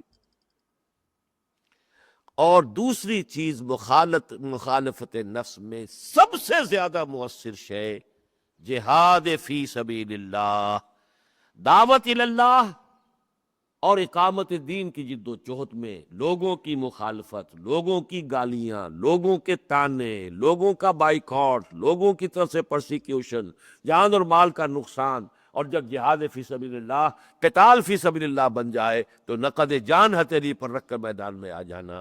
یہ مخالفت نفس کا سب سے مؤثر ذریعہ، اس لیے کہ نفس انسانی کا سب سے پوٹنٹ جو ہے محرک، سب سے potent instinct preservation of the self ہے، پھر پریزرویشن آف دی اسپیشیز ہے، جس کے لیے سیکس ہے۔ آدمی اپنی جان دینے کے لیے تیار ہے، یہ مخالفت نفس کی انتہا ہے۔ پھر ظاہر بات ہے کہ وہ گھر کا آرام تو نہیں ہے، ہر وقت فلک جنگ نہیں ہو رہی ہے، مارکا نہیں بھی ہے، بدر کے لیے نکلے ہیں، سفر کی مشقت ہے، راشن کی کمی ہے، رسد نہیں ہے، آرام نہیں ہے، اور آخری درجے میں آ کر ہم نے کھڑے ہو گئے ہیں۔ تو بہرحال جو بھی جنگ میں جاتا ہے وہ موت کا وہ ایک دفعہ تو گویا کہ اس کو ذہناً قبول کرتا ہے تو جاتا ہے، اس کے بعد واپس آ جانا تو نافلہ ترلق کے درجے میں ہے۔ یہ جہاد فی سبیل اللہ اور یہ دعوت اللہ، دعوت اللہ کے نتیجے میں کیا ہوگا؟ طنز ہوگا، استہزاء ہوگا، تمسخر ہوگا، مذاق اڑایا جائے گا جب محمد رسول اللہ جیسی شخصیت کو، کہ جن سے زیادہ عزیز اور محبوب انسان مکے والوں کو کوئی نہیں تھا، الصادق الامین کا خطاب ان کو دیا انہوں نے، شاعر ہیں، مجنون ہو گئے ہیں، دماغ خراب ہو گیا ہے، جھوٹ بولتے ہیں، کذاب ہیں، اور یہ کسی سے ڈکٹیشن لیتے ہیں، کوئی عجمی غلام انہوں نے گھر میں بند کیا ہوا ہے، اس سے یہ سیکھ کر آتے ہیں اور ہم پر دھونس جماتے ہیں کہ مجھ پر وہی آ رہی ہے۔ یہ ساری باتیں سننی پڑ رہی تھی محمد الرسول اللہ، اور دل زخمی ہوتا تھا۔ ایسا نہیں ہے کہ اثرات نہ ہوتے ہوں۔ آپ کے صاحبزادے حضرت ابراہیم کو جب دیکھا ہے آپ نے نزع کے عالم میں، تو آنکھوں میں آنسو آئے ہیں۔ ایک حساس قلب تھا محمد کا صلی اللہ علیہ وسلم، وہ پتھر کا ٹکڑا تو نہیں تھا، نہایت حساس سب کچھ۔ اور اللہ تعالیٰ کو اسی لیے دلجوئی کے لیے آیات نازل فرمانی پڑی نا، نون والقلم وما یسطرون ما انت بنعمت ربک بمجنون۔ اے نبی، آپ کیوں خامخواہ ملول و غمگین ہوتے ہیں؟ ان کے کہنے سے کوئی آپ مجنون تو نہیں ہو جائے گا؟ وَلَقَدْ نَعْلَمُ أَنَّكَ يَضِيقُ صَدْرُكَ بِمَا يَقُولُونَ، اور ہمیں خوب معلوم ہے کہ آپ کا سینہ بھیجتا ہے ان باتوں سے کہ جو یہ کر رہے ہیں۔ فَاصْبِرْ عَلَىٰ مَا يَقُولُونَ، لیکن صبر کیجیے، جھیلیے، برداشت۔ پھر جیسے جیسے بات آگے بڑھی، فزیکل پرسیکیوشن، پھر فاقے بھی آ رہے ہیں، پھر 3 برس کی حضور کی قید سمجھ لیجئے شیب بنی ہاشم میں، فاقوں کا وہ عالم ہے، سوکھے چمڑے ابال ابال کر اس کا پانی ٹپکایا جا رہا ہے بچوں کے حلق میں، یہ غذا بن رہی ہے۔ کبھی کسی نے جان ہتھیلی پر رکھ کر، حکیم بن حزام رضی اللہ تعالیٰ عنہ حضرت خدیجہ کے قریبی عزیز تھے، وہ کبھی پہاڑ کے چوٹی کو کراس کر کے، اس لیے کہ گھاٹی کے دونوں طرف پہرا تھا، گھاٹی وہی ہوتی ہے، 2 پہاڑ ہے، اس کے درمیان ہے، اور ادھر بھی ایک منہ ہے، اس کا ادھر بھی ایک منہ ہے۔ فَلَقْتَحَمَ الْعَقَبَةَ، عقبہ کس کہتے ہیں؟ شعب اور عقبہ۔ اب اگر کوئی پہاڑ کے اوپر سے اتر کر اور پھر کچھ پہنچا دے تو پہنچا دے، کچھ کھانے کے لیے ہو جا، ورنہ ممکن نہیں۔ 3 برس، یہ ہے مخالفت نفس۔ اس سے زیادہ پورٹنٹ اور کون سی مخالفت نفس ہوگی؟ تو حضور کا جو سلوک تھا، سلوک محمدی، اس کے 3 کارڈینل پرنسپلز ہیں: حصول ایمان بذریعہ قرآن، ایمان کی آبیاری بذریعہ ذکر، ذکر میں پھر اولاً قرآن، پھر نماز، پھر ادعیاء اور آد معصورہ مسنونہ، اور مخالفت نفس، اور مخالفت نفس میں ریاضتیں، عبادتیں، ان میں فرض کی جگہ اہم ترین، اور پھر نوافل، اور نمبر 2 جہاد فی سبیل اللہ، دعوت و اقامت دین کی جد و جہد کے موانع اور رکاوٹیں، اور اس میں ایثار اور قربانیاں، اور اس میں مشقتیں اور محنتیں اور تکلیفیں اور مصائب جھیل کر اس میں ثابت قدم رہنا، یہ ہے سلوک محمدی صلی اللہ علیہ وسلم کے 3 کارڈینل پرنسپلز۔ اس کے بعد ہوا کیا ہے وہ بھی ذرا چند دور ہیں، ان کو گن لیجئے۔ دور خلافت راشدہ تک تو یہی تھا تصوف۔ اپنے وقت کے صوفی اعظم حضرت عمر ہے، ان سے پہلے کے صوفی اعظم ابو بکر ہے۔ ابو بکر سے بڑا صوفی کون ہوگا؟ ابو بکر سے بڑا عاشق رسول کون ہوگا؟ ابو بکر سے بڑا غیر انبیاء میں عارف، اللہ کا جاننے والا عارف کون ہوگا؟ اب چونکہ یہ ساری اصطلاحات ہم ان کے لیے استعمال ہی نہیں کرتے، تو ہم نے وہ ایک کیٹیگری علیحدہ رکھی، وہ تو صحابہ ہے۔ صحابہ تو ہے، لیکن صحابہ ہونے کا مطلب کیا ہے؟ سب سے بڑے عارف باللہ وہی تھے، سب سے بڑے عاشق رسول وہی تھے، سب سے بڑے باصفا قلب کے صفائی والے وہی تھے، سب سے زیادہ مخلص وہی تھے، سب سے بڑے صوفی وہی تھے۔ یہ تو دور وہ تھا جس میں ہمارے ہاں وحدت تھی، توحید کی، وہ وحدت کی یہ شان بھی کہ قیادت جو تھی مسلمانوں کی، سیاسی قیادت، علمی قیادت، روحانی قیادت ایک ہی جگہ پر۔ اس کے بعد خلافت راشدہ کے بعد یہ قیادت کی تقسیم ہونی شروع ہوئی۔ پہلے سنویت آئی، دینی علیحدہ، سیاسی علیحدہ۔ سیاسی تو اب عصبیت کے بل پر چلے گا، کوئی قبائلی عصبیت حکومت کے پیچھے ہو تو حکومت مضبوط ہوگی، لہذا معاملہ ڈائیکاٹمی، سنویت آ گئی۔ کچھ آگے چل کر اب علم دینی لوگوں کے اندر بھی، کچھ لوگوں میں وہ تصوف کی طرف، صفائے قلب کی طرف، حصول معرفت کی طرف، تزکیہ نفس کی طرف زیادہ توجہ ہو گئی۔ کچھ کی زیادہ توجہ علم ہے، تفسیر ہے، فقہ ہے، حدیث ہے، علم کلام، اس کی طرف ہو گئی۔ ہوتے ہوتے ہماری امت کی قیادت میں توحید کی بجائے تثلیث آ گئی۔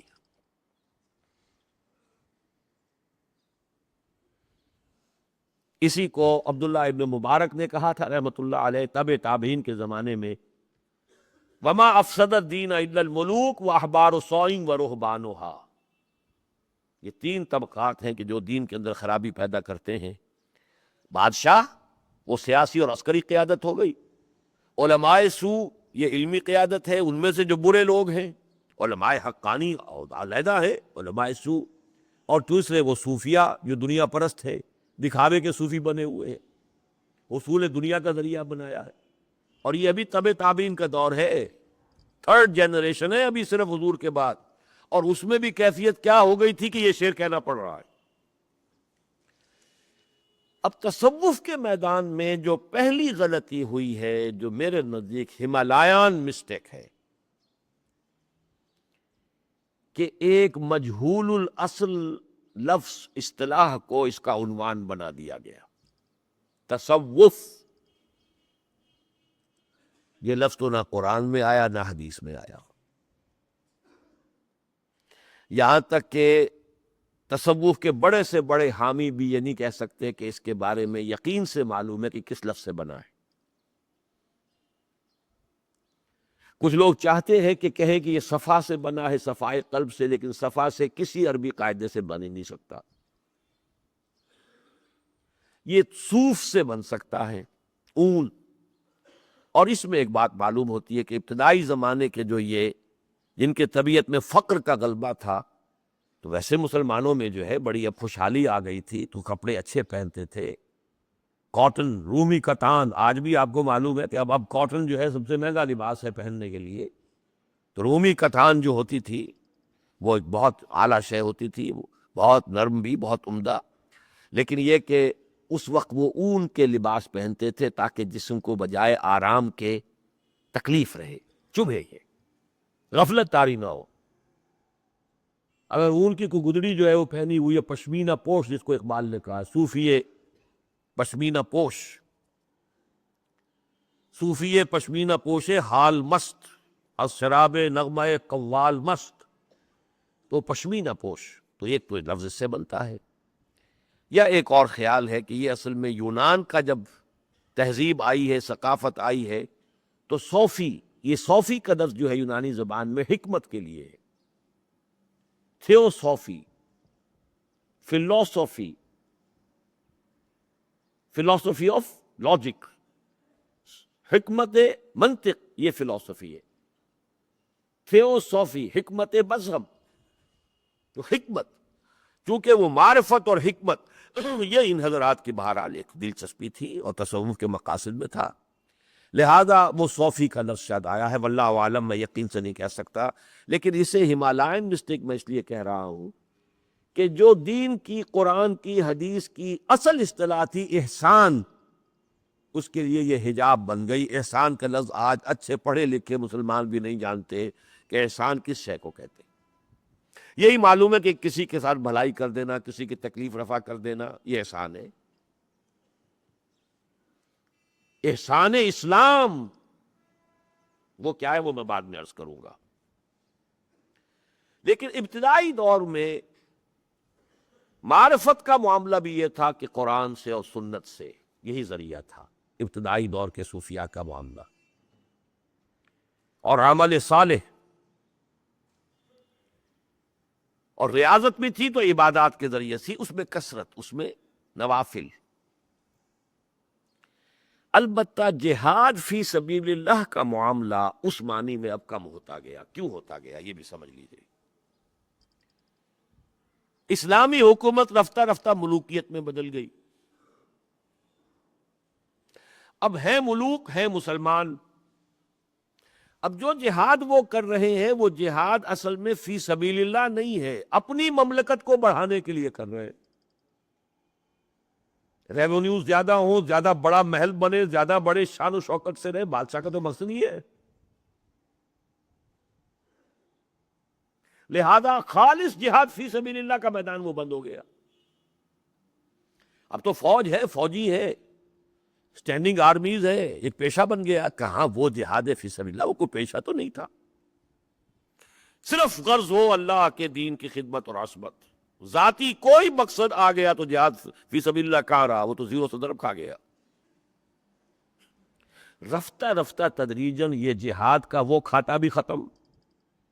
وہ تو بادشاہوں کی سول سروس ہے، ملٹری سروس ہے بادشاہوں کی، اور اس کا حاصل کیا ہے؟ زیادہ بڑی بادشاہت. پھر یہ کہ مسلمان آپس میں لڑ رہے. دوسرے یہ کہ اندرون اپنے دارالاسلام میں چونکہ حکمران مسلمان ہیں اور وہ کفر کا حکم نہیں دے رہے، لہذا جہاد ان کے خلاف بھی نہیں ہو سکتا، خروج ان کے خلاف بھی نہیں ہو سکتا. لہذا جہاد والا حصہ جو تھا سلوک محمدی کا وہ زیرو ہو گیا. اب جب ایک طرف سے زیرو ہوگا تو دوسری طرف زیادہ پڑھے گا. اب رفتہ رفتہ سارا زور ریاضتوں پر، مراقبوں پر، اندر ہی اندر چکی پیسنا اپنے اندر، یہی رہ جائے گا. رگڑے جاؤ اپنے آپ کو، رگڑے جاؤ اپنے آپ کو، رگڑے جاؤ، اور ذکر اور ضربے اور مراقبے. اس لیے کہ وہ اصل جو تھا میدان مجاہدے کا، وہ باہر کا میدان تو بند ہو گیا. دارالاسلام میں کیا کرے؟ یہ تو مسلمان اوپر آنے، اور بہرحال اسلامی قانون تو نافذ ہے. خطیب ہے، قاضی ہے، مفتی ہے، سب کچھ ہے. ہاں کوئی فاسق ہے، فاجر ہے، ہوا کرے، وہ اللہ کے ہاں اپنا جواب دے لے گی. باہر کا معاملہ ہے تو وہ بھی ایک دور تک تو رہا. عبداللہ ابن مبارک رحمۃ اللہ علیہ تک تو یہ تھا کہ وہ یہ کرتے تھے، 6 مہینے چلے جاتے تھے. اس وقت تک ابھی جو میں نے کہا کہ ہندوستان میں بھی جو اسلام آیا تو ابھی اس اسلام کے اندر وہ اصل جذبہ باقی تھا، خالص جو بھی دور نبوی اور دور خلافت راشدہ کی حد تک نہ سمجھیے، انٹینسٹی وہ نہ سمجھیے، کچھ تو تھا نا.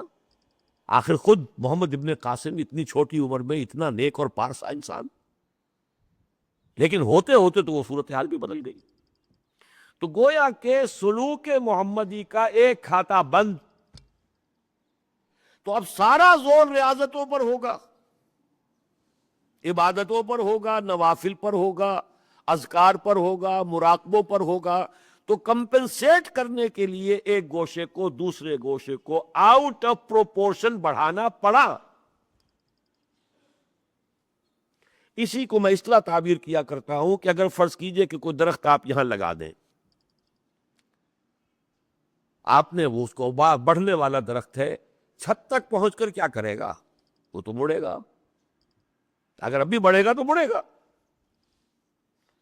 یہ جو سلوک محمدی تھا، جب آبر چھت آ گئی، اسلامی مسلمانوں کی حکومت کی چھت آ گئی، اب جہاد فی سبیل اللہ تو ہو نہیں سکتا، تو اسے ڈیفلیکٹ ہونا ہی ہونا ہے۔ یہ ڈیفلیکٹڈ فارم آف تصوف ہے جو اس لیے وجود میں آیا کہ سلوک محمدی کا صلی اللہ علیہ وسلم اہم ترین شعبہ جہاد فی سبیل اللہ، وہ بدلے ہوئے حالات کے اندر اس کا معاملہ ختم ہو گیا، اور اس کی بھی ساری کمپنسیشن ریاضتوں کے ذریعے سے آئی۔ لیکن یہ ابھی پہلے دور کی بات کر رہا ہوں، تقریباً 400 برس کے بعد ایک اور مصیبت واقع ہوئی۔ اب جب کہ جہاد کا معاملہ بالکل ہی ختم ہوا، اور ادھر سے آ گیا تھا یورپ کی طرف سے یونان کے فلسفے کے دو دھارے آئے مسلمانوں کے اوپر، افلاطون کا فلسفہ اور نیو پلیٹونک، نو افلاطونیت الیگزینڈریا کی، اور ادھر ارسطو کی منطق اور اس کا فلسفہ۔ اس کے نتیجے میں مابعد الطبیعیات، الہیات کا سلسلہ شروع ہوا، فلسفہ وجود آیا، وہ فلسفہ وجود ہوتے ہوتے وحدت الوجود تک پہنچ گئے۔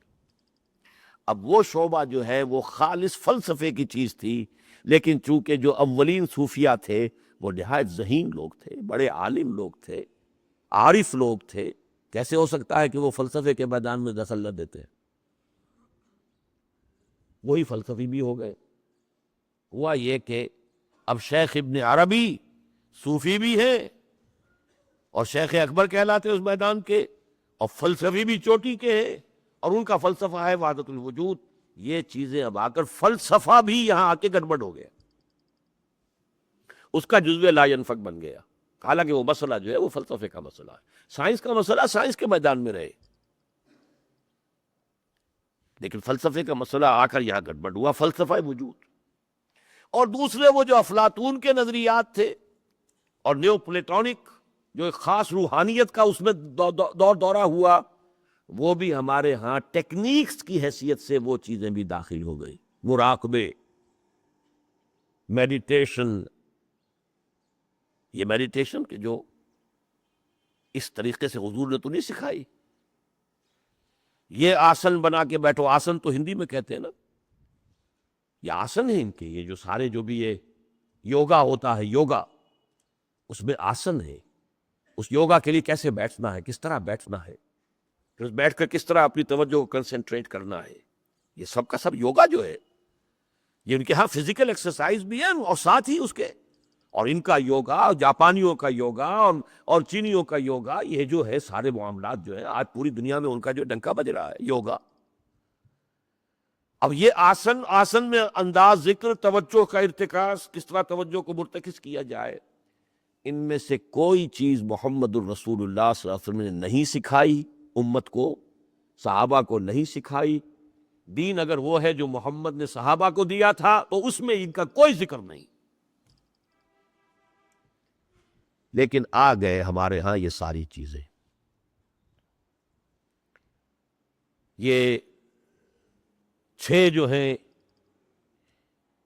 انسان کے اندر جو لطائف ہے، 3 کی حد تک تو مجھے قرآن میں ان کا ذکر ملتا ہے، نفس، قلب اور روح۔ اب آگے سر اور خفی اور اخفا، یہ ویسے تو لفظی کہیں سے کوئی مناسبت پیدا کر لے کسی لفظ سے، لیکن حقیقت میں نہیں۔ پھر اس کا رنگ ایسا ہوتا ہے، اس کا رنگ ایسا ہوتا ہے، یوں اس کے توجہ کرو گے تو تمہیں یہ رنگ نظر آئے گا، فلاں جگہ کے اوپر توجہ کرو گے تو پھر فلاں رنگ نظر آئے گا، یہ فلاں مقام اور یہ فلاں جو ہے اس لطائف کا جو ہے معاملہ جاری ہو گیا ہے۔ اچھا، میں یہ نہیں کہتا کہ یہ چیزیں غلط ہیں، یہ نوٹ کر لیجیے، لیکن میں انہیں آکلٹ سائنسز میں شمار کرتا ہوں۔ یہ ہاتھ کی لکیروں کے معاملے میں بھی کچھ نہ کچھ حقیقت ہے، لیکن یہ آکلٹ سائنسز کی بات ہوگی، اس کے اندر آپ نے دلچسپی لی، اس میں آپ زیادہ جو ہے اس پر اعتماد کیا۔ اسی طرح جوتش، علم النجوم، حضور نے فرمایا جس نے نجومی کی تصدیق کی اس نے میری لائی ہوئی چیز کی نفی کی، لیکن ایسا تو نہیں کہ اس میں کوئی حقیقت نہ ہو۔ اس کی سب سے اونچی مثال جادو، جادو برحق ہے، حرام ہے. ایک شے برحق ہے، حرام ہے، بات ختم ہو گئی. شراب میں منفعت بھی ہے لیکن اس کی مضرت کا اور گناہ کا پہلو اسمہما اکبر من نفعہما، حرام ہے. یہ معاملہ فیصلہ کرنے والا اللہ اور اس کا رسول ہے. یہ چیزیں حقیقت رکھتی ہیں اپنے اندر، ان کی تاثیر ہے، لیکن یہ وہ راستہ نہیں ہے جس کی طرف محمد الرسول اللہ نے اپنی امت کو چلانا چاہا ہو. ورنہ خیانت ہوتی اگر محمد الرسول اللہ وہ شے جو سب بہت اچھی ہوتی اور بغیر بتائے چلے گئے ہوتے. سائنس نہیں پڑھا کر گئے، کوئی بات نہیں، سائنس پڑھانے نہیں آئے تھے، کوئی بات نہیں،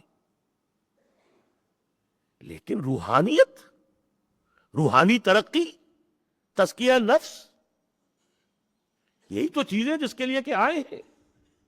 یتلو علیہم آیاتہ ویزکیہم ویعلمہم الکتاب والحکمہ.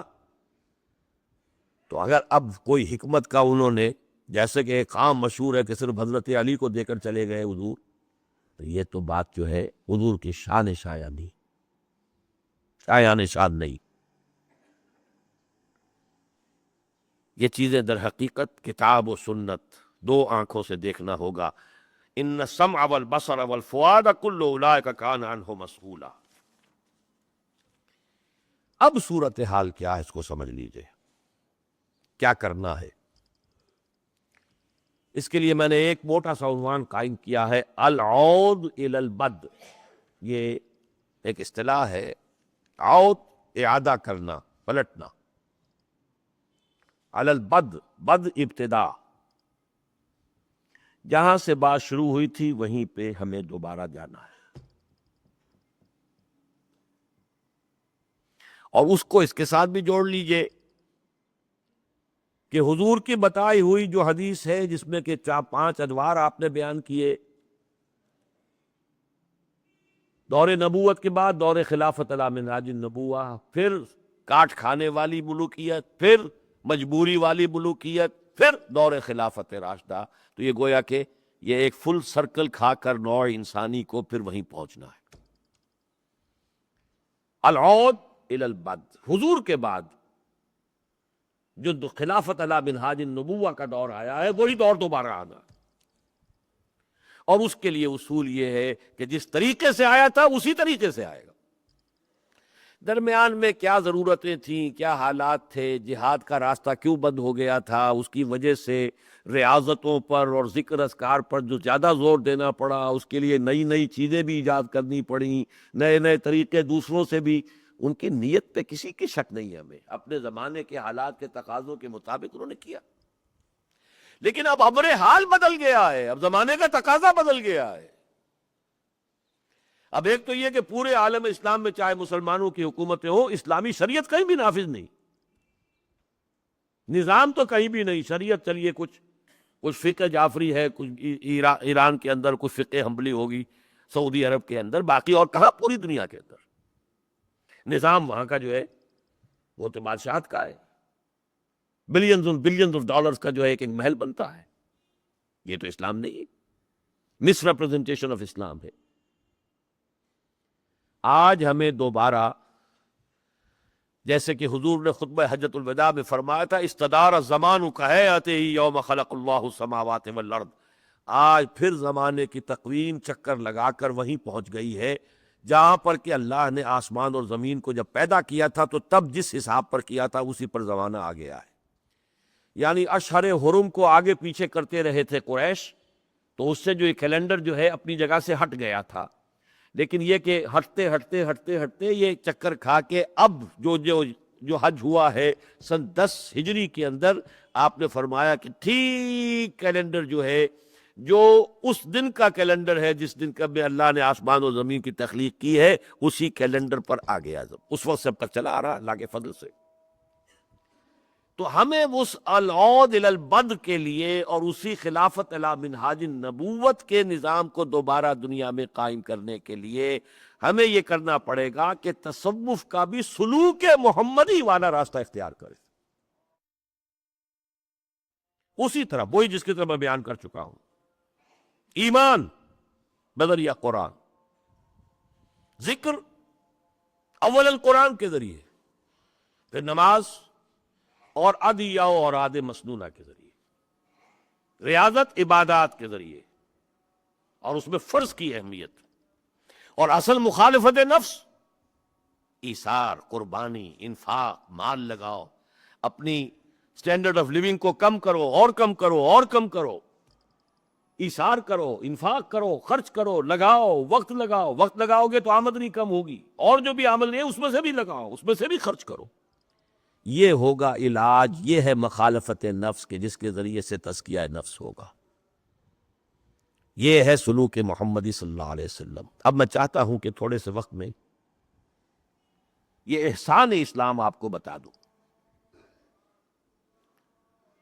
دیکھیے حدیث جبرائیل اور جو چند آیات میں نے شروع میں تلاوت کی تھی ان کے حوالے سے یہ احسان اسلام کی بات سمجھ لیجیے. سلوک محمدی تک تو ہم پہنچ گئے صلی اللہ علیہ وسلم، لیکن چونکہ یہ لفظ یا یہ اصطلاح اس اعتبار سے قرآن حدیث میں تو نہیں آئی ہے. قرآن اور حدیث میں کون سی اصطلاح آئی ہے؟ میرا اصول یہ ہے کہ کوئی مروجہ اصطلاح کو تو آپ استعمال کیجئے شروع میں بات کو سمجھانے کے لیے. سلوک کا لفظ سب کو معلوم ہے، طریقت کا لفظ معلوم ہے، اس کو استعمال کیجئے. سلسلے کا لفظ تھا، سید صاحب نے، سید احمد بریلوی نے سلسلہ محمدیہ کہہ دیا، سلسلہ چشتیہ، سلسلہ قادریہ، سلسلہ نقشبندیہ، سلسلہ سہروردیہ، سلسلہ محمدیہ. چلیے، تاکہ وہ جو ذہنوں کے اندر ایک بات بیٹھی ہوئی ہے ابلاغ اسی کے حوالے سے ہو جائے. اس لیے پہلے میں لایا ہوں تصوف سے سلوک محمدی تک، لیکن سلوک محمدی بھی قرآن کی اصطلاح نہیں ہے، سلسلہ محمدی بھی قرآن کی اصطلاح نہیں ہے. قرآن کی اصطلاح کیا؟ اس کے لیے ایک تو دیکھیے یہ جو میں نے شروع میں آیت آپ کو سنائی، سورۃ النساء کی آیت نمبر 136 ہے، یا ایھا الذین آمنوا آمنوا باللہ ورسولہ والکتاب الذی نزل علی رسولہ والکتاب الذی انزل من قبل. اے ایمان والو، ایمان لاؤ اللہ پر اور اس کے رسول پر. اس سے صرف ایک بات اس وقت نکال لیجئے، جیسے کہ ہم الجبرے کے سوالات حل کرتے تھے، ایک نتیجہ نکل گیا، ایک لگا لیا وہاں، دوسرا یہ ہوا، اب پھر ایک اور دو کو جمع کریں گے، نتیجہ نکالیں. ایمان کے بہت سے مراتب ہیں، بہت سے مراحل ہیں.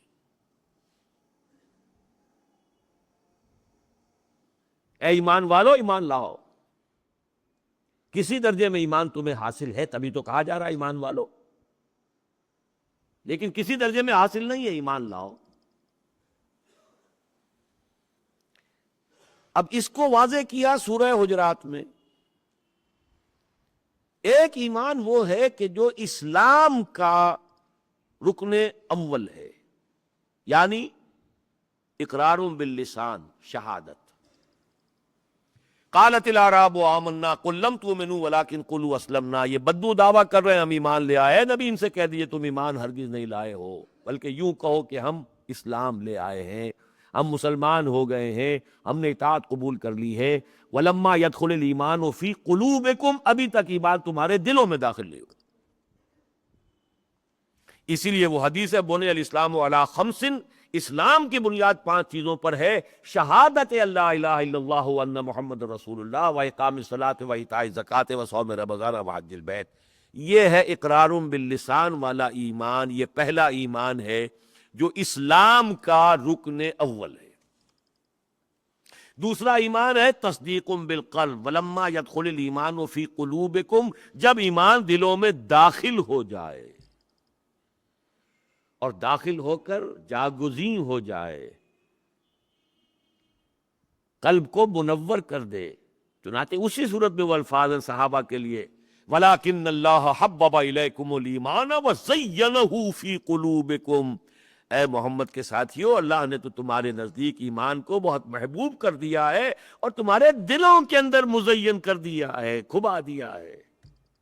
زینہ فی قلوبکم، خوبصورت ایمان، زینت والا ایمان، چمکدار ایمان، روشن ایمان۔ زینہ فی قلوبکم، تزیین، یہ دو ایمان ہو گئے۔ اب ایک تیسری آیت جو میں نے آپ کو سنائی تھی، اس میں 3 ایمان ہیں۔ یہ ہے آج کا اصل حاصل۔ سورہ مائدہ کے آخر میں تذکرہ ہے شراب کے بارے میں۔ آپ کو معلوم ہے پہلے سورہ بقرہ میں آیت نازل ہوئی تھی کہ شراب اور جوئے کے بارے میں پوچھ رہے ہیں، ان میں کچھ فائدہ بھی ہے لیکن اس میں برائی بھی ہے، برائی زیادہ ہے، بس اسمہما اکبر من نفعہما، بس خلاص۔ آگے کوئی حکم نہیں دیا کہ بعض آ جاؤ چھوڑ دو، نہیں۔ پھر کچھ عرصے کے بعد حکم آیا، دیکھو بھائی جب تم نماز شراب پی کے نشے میں ہو تو نماز کے قریب مت جایا کرو۔ کچھ لوگوں نے تو پہلے ہی مرحلے پر شراب چھوڑ دی، جب اس کے اندر برائی غالب ہے تو کاہے کو ہمیں جاری رکھنی ہے۔ کچھ کی عادت ذرا زیادہ پختہ تھی، وہ ذرا ابھی گھسٹتے رہے۔ اب جب کہا کہ نماز کے قریب نہ جاؤ، نماز سے زیادہ محبوب شے کوئی نہیں تھی، قرۃ عینی فی الصلاۃ، کچھ لوگ اب اس کی وجہ سے شراب سے باز آ گئے۔ اس کے بعد جو آیت آئی سورہ مائدہ میں کہ یہ نجس ہے، حرام ہے، چھوڑو، ہل انتم منتہون، بعد آتے ہو کہ نہیں؟ پہلے 2 اشاروں سے بات تمہاری سمجھ میں نہیں آئی، فَهَلْ أَنْتُمْ مُنْتَهُونَ۔ اب بڑی تشویش پیدا ہو گئی لوگوں کو، کیونکہ ایک طرح سے ڈانٹ پڑ گئی نا کہ یہ ہم تو اتنے عرصے تک پیتے رہے اور ہے شے نجس، تو ہمارے تو آج کی اصطلاح میں کہوں گا کہ ہمارے تو ایک سیل کے اندر نجاست بیٹھ گئی جسم کے، ہم کیسے پاک ہو سکتے ہیں؟ اس پر جو تشویش پیدا ہوئی ہے اس کے ازالے کے لیے یہ آیت نازل ہوئی ہے سورہ مائدہ کی آیت نمبر 94۔ لیس علی الذین آمنوا وعملوا الصالحات جناح فیما طعموا، جو لوگ ایمان اور عمل صالح کے راستے پر چل رہے ہیں، چلتے آ رہے ہیں، جس وقت جو تقاضا آ گیا پورا کر دیا، جب ابھی حرام کا اعلان نہیں ہوا تھا تو چلیے نہیں کیا ہے تو اس وقت تک، لیکن جس کو حکم آ گیا وہ تو پورا کرتے آ رہے ہیں۔ لیس علی الذین آمنوا وعملوا الصالحات جناح فیما طعموا، اب جو کچھ اس دوران میں وہ کھاتے پیتے رہے اس میں کوئی حرج نہیں ہے، کوئی گرفت نہیں ہے، کوئی جواب دہی نہیں ہے، کوئی گناہ نہیں ہے، کوئی ان پر بوجھ نہیں ہے، جب تک کہ ان کی کیفیت یہ برقرار رہے۔ یہ ہے سلوک قرآنی یا سلوک محمدی کے لیے اہم ترین آیت قرآن مجید کی۔ اذا متقوا وآمنوا وعملوا الصالحات ثم اتقوا وآمنوا ثم اتقوا واحسنوا واللہ یحب المحسنین۔ دیکھیے یہ ایک ایسے شخص کا نقشہ ہے، وہ دنیا کا طالب ہے، وہ دنیا کی طرف بڑھ رہا ہے، رفتہ رفتہ رفتہ رفتہ رفتہ رفتہ بڑھ رہا۔ کوئی دین کا طالب ہے، روحانیت کا طالب ہے، اللہ کا طالب ہے، وہ بھی درجہ بدرجہ بڑھے گا۔ بڑھانے والی ڈرائیونگ فورس کیا ہے؟ تقوی، خوف، آخرت کی پکڑ، یہ ڈرائیونگ فورس ہے۔ اور بچو اور بچو۔ اذا متقوا وآمنوا وعملوا الصالحات، جب تک کہ ان میں وہ تقوی برقرار رہا اور وہ ایمان اور عمل صالح کا تقاضا پورا کرتے رہے، ثم اتقوا، پھر اگلے تقوی اور بڑھ گیا، تقوی نے انہیں اور پش کیا اور وہ اس دوسرے ایمان تک پہنچ گئے، ایمان جو ہے یقین قلبی والا۔ ثم اتقوا واحسنوا، اور پھر وہ اور تقوی ہوا اور وہ مقام احسان تک پہنچ گئے۔ واللہ یحب المحسنین، اور اللہ ایسے لوگوں سے پھر محبت کرتا ہے جو درجہ احسان کو پہنچ جائے۔ یہ ہے سلوک قرآنی۔ ہمارے ہاں ان 3 چیزوں پر بڑی اچھی تحریر ہے مولانا مودودی کی، تحریک اسلامی کی اخلاقی بنیادیں، ان کا ایک کتاب ہے۔ اب پتہ نہیں مجھے کسی بڑی کتاب کا جز بن گیا ہے یا کتابچے کی شکل میں ہے، بس اس میں ایک چیز سے مجھے تھوڑا سا اختلاف ہے۔ مولانا نے اسلام کے بعد تقوی کو بھی ایک مقام قرار دیا، 4: اسلام، تقوی، ایمان، احسان۔ میرے نزدیک اس آیت کی روح سے یہ ترتیب صحیح نہیں ہے. صحیح کیا ہے؟ تقویٰ تو ڈرائیونگ فورس ہے اور لیولز 3 ہیں: ایمان، اسلام، ایمان، احسان. تقویٰ، پھر تقویٰ، پھر تقویٰ. تقویٰ 3 جگہ ریپیٹ ہو رہا ہے: اذا متقوا وآمنوا وعملوا الصالحات ثم اتقوا وآمنوا ثم اتقوا واحسنوا. تقویٰ تو ڈرائیونگ فورس ہے، پش کر رہا ہے انسان کو. اگر طلب دنیا آپ کے اندر گہری ہے، آپ بڑھتے چلے جائیں گے، بڑھتے چلے جائیں گے، بڑھتے چلے جائیں گے. شہرت کی طلب زیادہ ہے، اسی میں بڑھتے چلے جائیں گے، ترقی ہوگی. اقتدار چاہیے، اسی میں محنت کریں گے، چلیے کہیں نہ کہیں تو کچھ نہ کچھ تو ملے گا. اگر اللہ چاہیے تو ملے گا، بڑھو. لیکن بڑھو گے کیسے؟ ایک دم نہیں. اذا متقوا وآمنوا وعملوا الصالحات ثم اتقوا وآمنوا. اب دیکھیے یہ ایمان 2 ہو گئے: یا ایھا الذین آمنوا آمنوا باللہ ورسولہ. ثم اتقوا، پھر اور تقوی بڑھا. واحسنوا، پھر مقام احسان پر آ گئے. واللہ یحب المحسنین. یہ محبوبیت کا مقام ہے.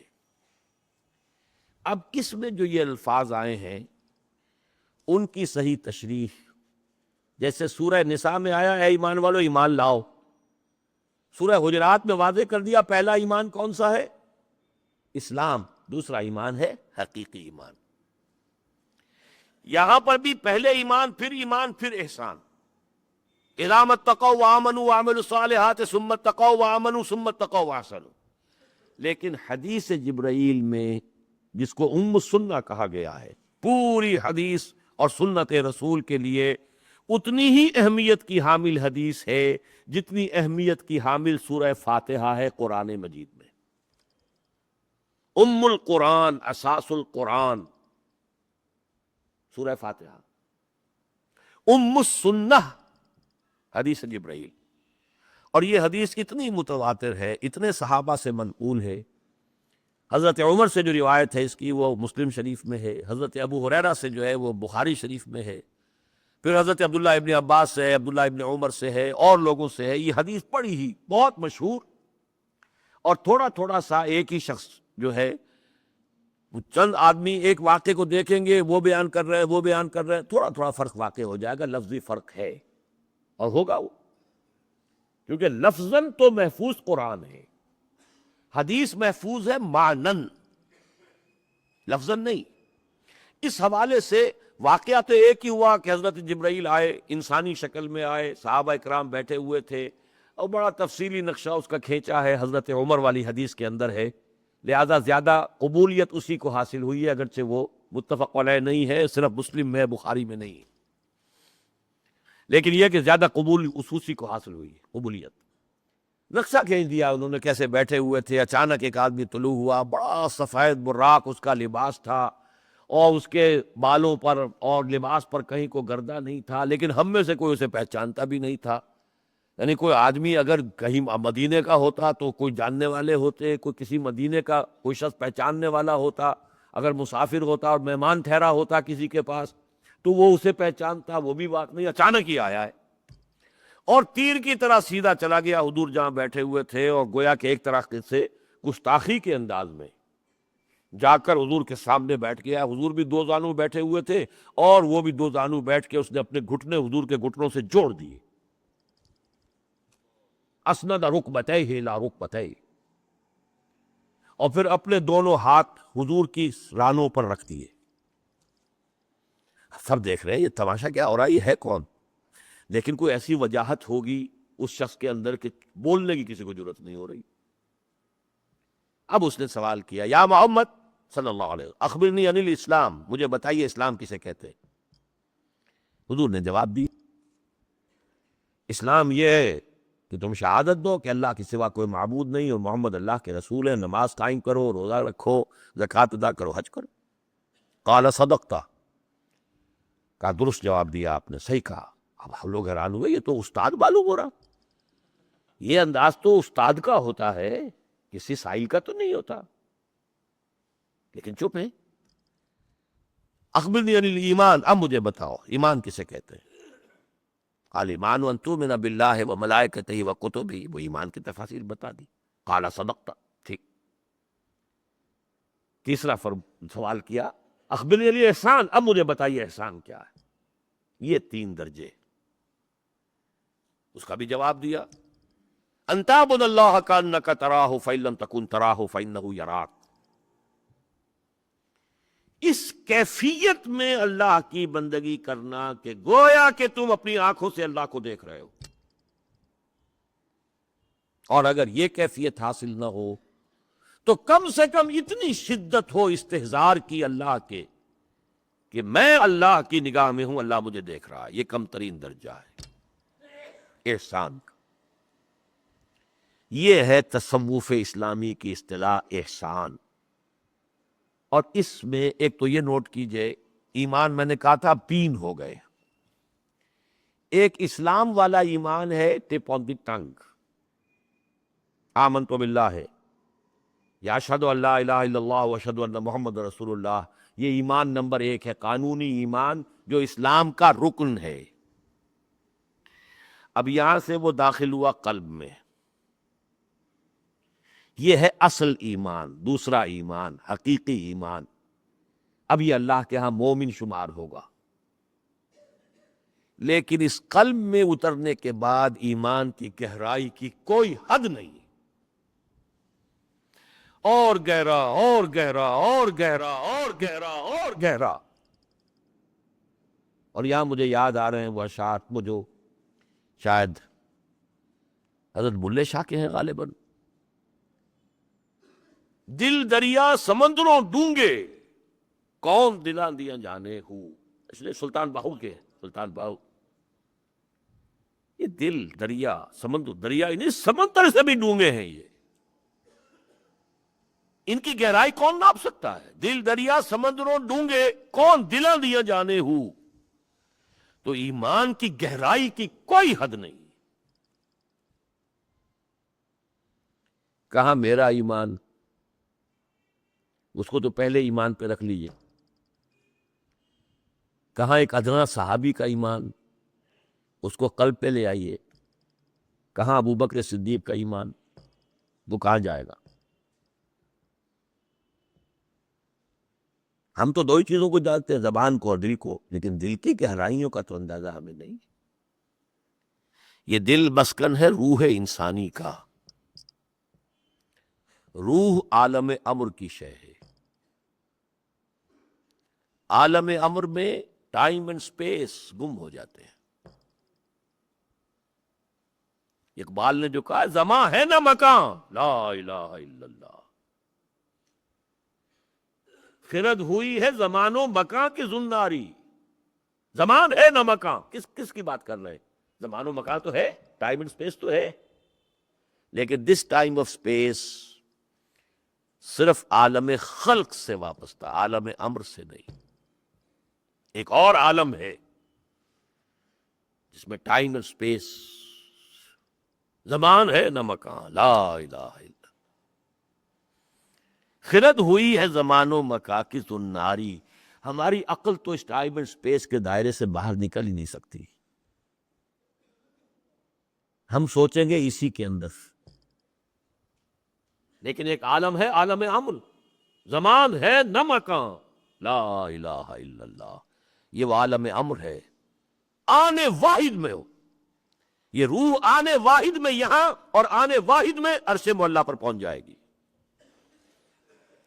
یہ آپ کی کوشش ہے، صحیح ہے، پہنچائیں، راستہ نہیں رکتا.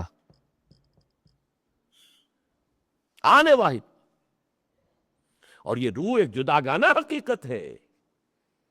اس دور کے جو داعیان اسلام بھی پیدا ہوئے، ان پر جب سائنٹزم یا سائنٹیفک ریشنلزم کا غلبہ ہو گیا، انہوں نے روح کے وجود کا انکار کر دیا. روح کی کوئی علیحدہ حیثیت ہے ہی نہیں. انا للہ و انا الیہ راجعون. جو ان سے آگے بڑھے انہوں نے کہا روح الامین کسی بلا کا نام نہیں ہے، کچھ نہیں ہے، کوئی فرشتہ نہیں ہے. یہ تو وحی کا چشمہ جو ہے محمد کے اپنے قلب سے پھوٹا تھا. جبریل امین وغیرہ کو ہم نہیں جانتے کون کس بلا کا نام ہے. جبریل امی قرآن و پیغام نمی خام، ہما گفتار باشو قست قرآن کے مندارم. کون کہہ رہے؟ سر سید احمد خان مرحوم. اس فلسفے کو پیش کیا ڈاکٹر فضل الرحمان مرحوم نے تو آپ کو معلوم ہے جو ہنگامہ ہوا تھا سن 68 میں یہاں پر، ان کی کتاب اسلام کی اشاعت پر، وہ اسی مسئلے پر تھا۔ روح الامین، روح القدس کا انکار، مادیت کا اتنا غلبہ ہوا ہے۔ بہرحال یہ حدیث جو ہے احسان اسلام کی، جس سے معلوم ہوا کہ اس احسان کسی اور چڑیا کا نام نہیں ہے، ولایت کسی اور چڑیا کا نام نہیں ہے، تصوف کسی اور چڑیا کا نام نہیں ہے، سوائے ایمان کی اس گہرائی کے کہ جس میں اللہ کا یقین اتنا شدید ہو جائے گویا کہ اپنی آنکھوں سے دیکھ رہا ہے انسان، اور اگر یہ نہیں تو کم سے کم یہ کہ ہر وقت یہ احساس رہے کہ میں اللہ کی نگاہ میں ہوں۔ اور اس کے لیے جو میں نے آپ کو بتایا تھا یہ حدیث جبرائیل کئی روایتوں میں ہے، اس کی جو روایت آئی ہے حضرت عبداللہ ابن عباس سے رضی اللہ تعالی عنہما، اور یہ مسند احمد ابن حنبل میں ہے یہ روایت، وہاں اس کی روایت یہ آئی ہے ان تعمل للہ کانک تراہ فإن لم تکن تراہ فإنہ یراک، تم اللہ کے لیے جد و جہد کرو، محنت کرو، کوشش کرو اس کیفیت کے ساتھ کہ گویا کہ تم اسے اپنی نگاہوں سے دیکھ رہے ہو۔ لیکن چونکہ لفظ عبادت آیا ہے حضرت عمر کی حدیث میں روایت جو ہے، لہذا ہمارے ہاں ان تعبد اللہ ان تعبد اللہ ان تعبد اللہ کانک تراہ، یہی یاد ہے لوگوں کو۔ ان کے بیٹے عبداللہ ابن عمر کی روایت میں ان تخشى اللہ کانک تراہ فإن لم تکن تراہ فإنہ یراک، اور جو حبر الامہ عبداللہ ابن عباس رضی اللہ تعالی عنہما جو کہہ رہے ہیں ان تعمل للہ کانک تراہ فإن لم تکن تراہ فإنہ یراک، اللہ کے لیے محنت کرو، جد و جہد کرو، کوشش کرو، یہ وہی دعوت دین اور اقامت دین کی جد و جہد میں عمل للہ، اللہ کے لیے محنت، اللہ کے لیے مشقت، اللہ کے لیے جد و جہد، اللہ کے لیے قربانی، اللہ کے لیے ایثار، اللہ کے لیے تکلیفیں جھیلنا، یہاں تک کہ اللہ کے لیے جان تک دینے کے لیے تیار ہو جانا، یہ ہے احسان اسلام۔ اسلام سے چلے نا، اخبرنی عن الاسلام، اگلی منزل ایمان، اگلی منزل احسان۔ اسلام کے اندر احسان کا رنگ پیدا کر دینا یہ تصوف ہے، یہ سلوک محمدی کی آخری منزل ہے۔ چنانچہ ایک جو آیت میں نے آپ کو، ایک حدیث میں آپ کو سناتا ہوں جس سے یہ لفظ احسان اسلام اب میں اس انداز میں اختیار کر رہا ہوں۔ حدیث ہے متفق علیہ، بخاری اور مسلم دونوں کے نزدیک حدیث صحیح ہے، اور اس سے اونچا کوئی مرتبہ جو ہے حدیث کا سند کے اعتبار سے نہیں۔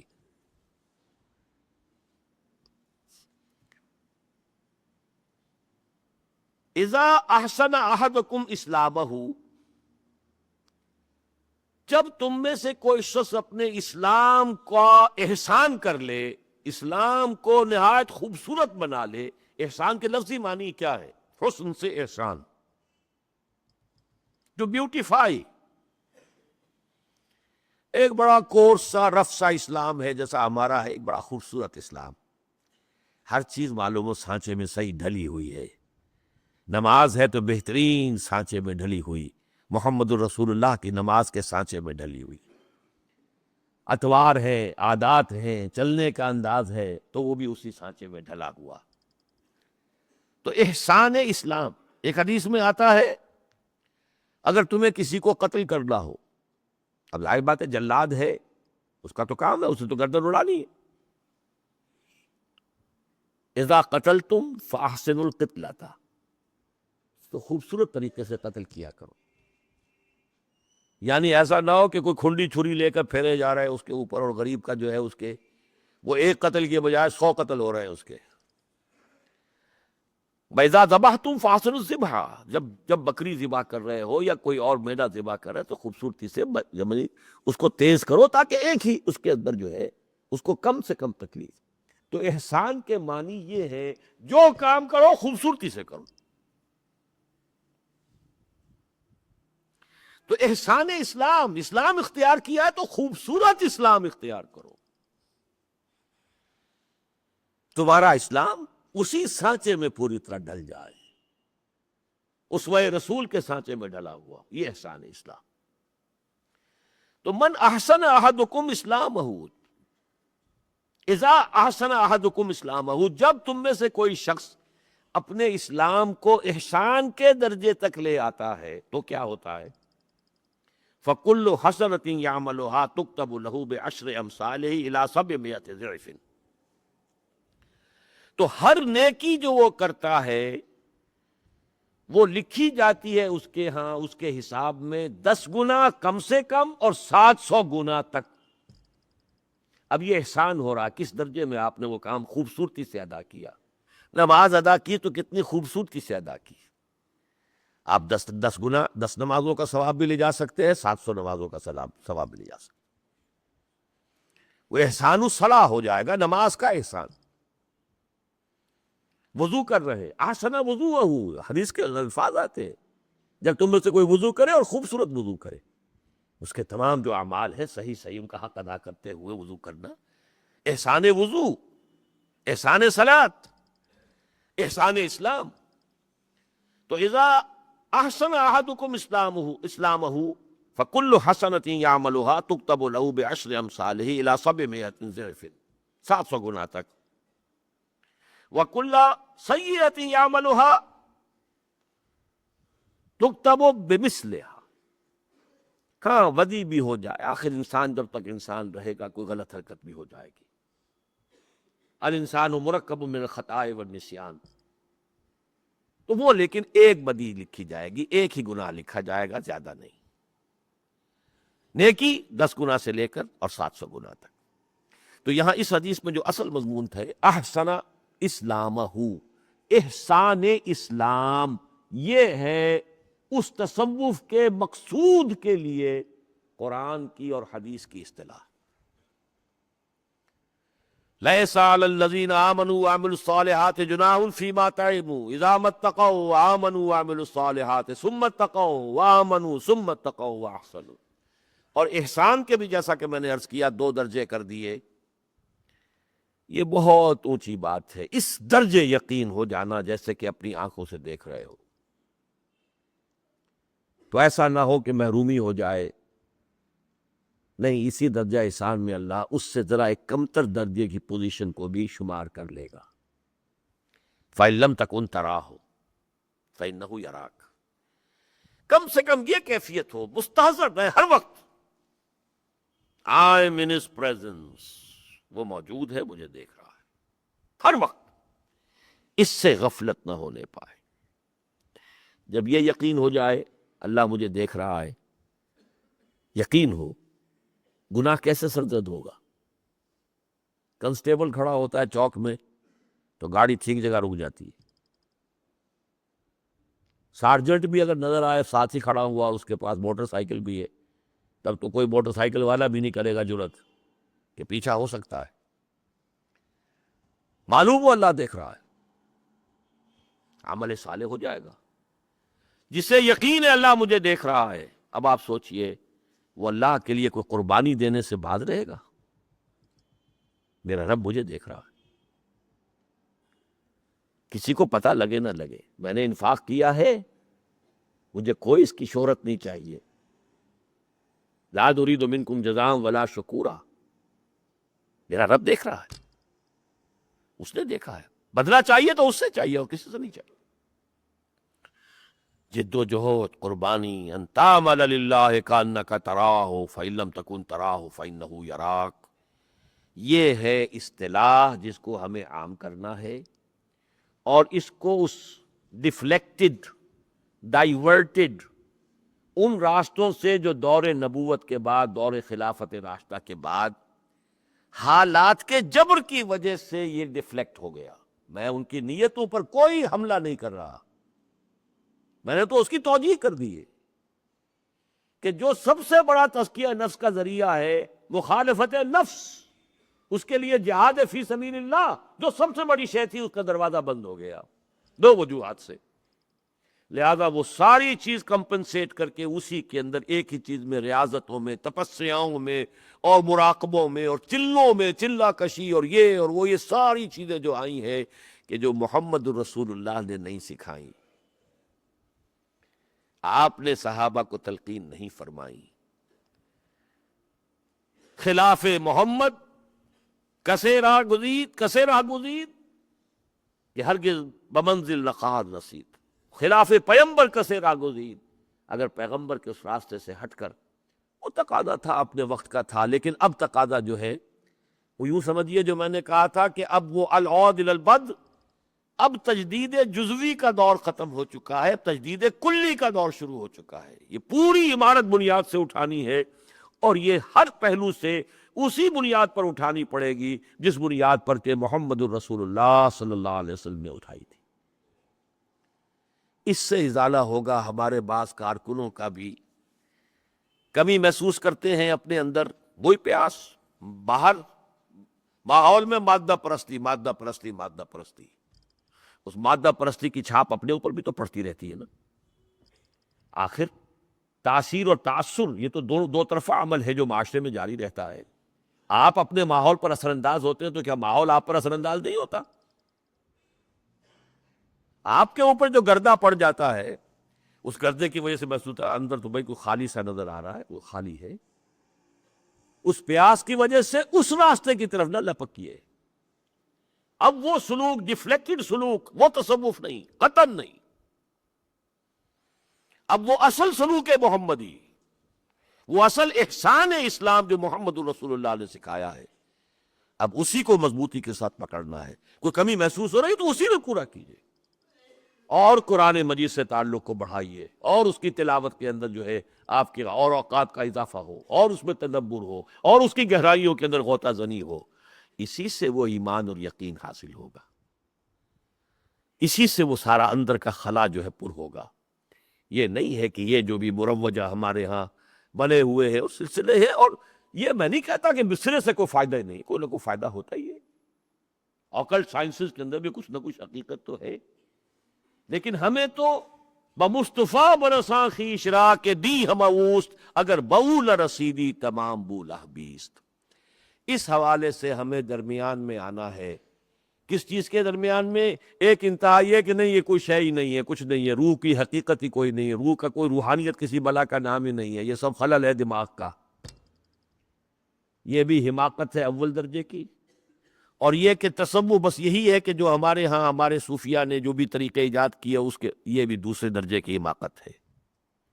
درمیان میں ہمیں تصوف محمدی کہہ لیں، سلوک محمدی کہہ لیں صلی اللہ علیہ وسلم، یا احسان اسلام کہہ لیں، اس کو اختیار کرنا ہے. اللہ مجھے اور آپ کو اس کی توفیق عطا فرمائے. اقول قولی ھذا واستغفر اللہ لی ولکم ولسائر المسلمین والمسلمات.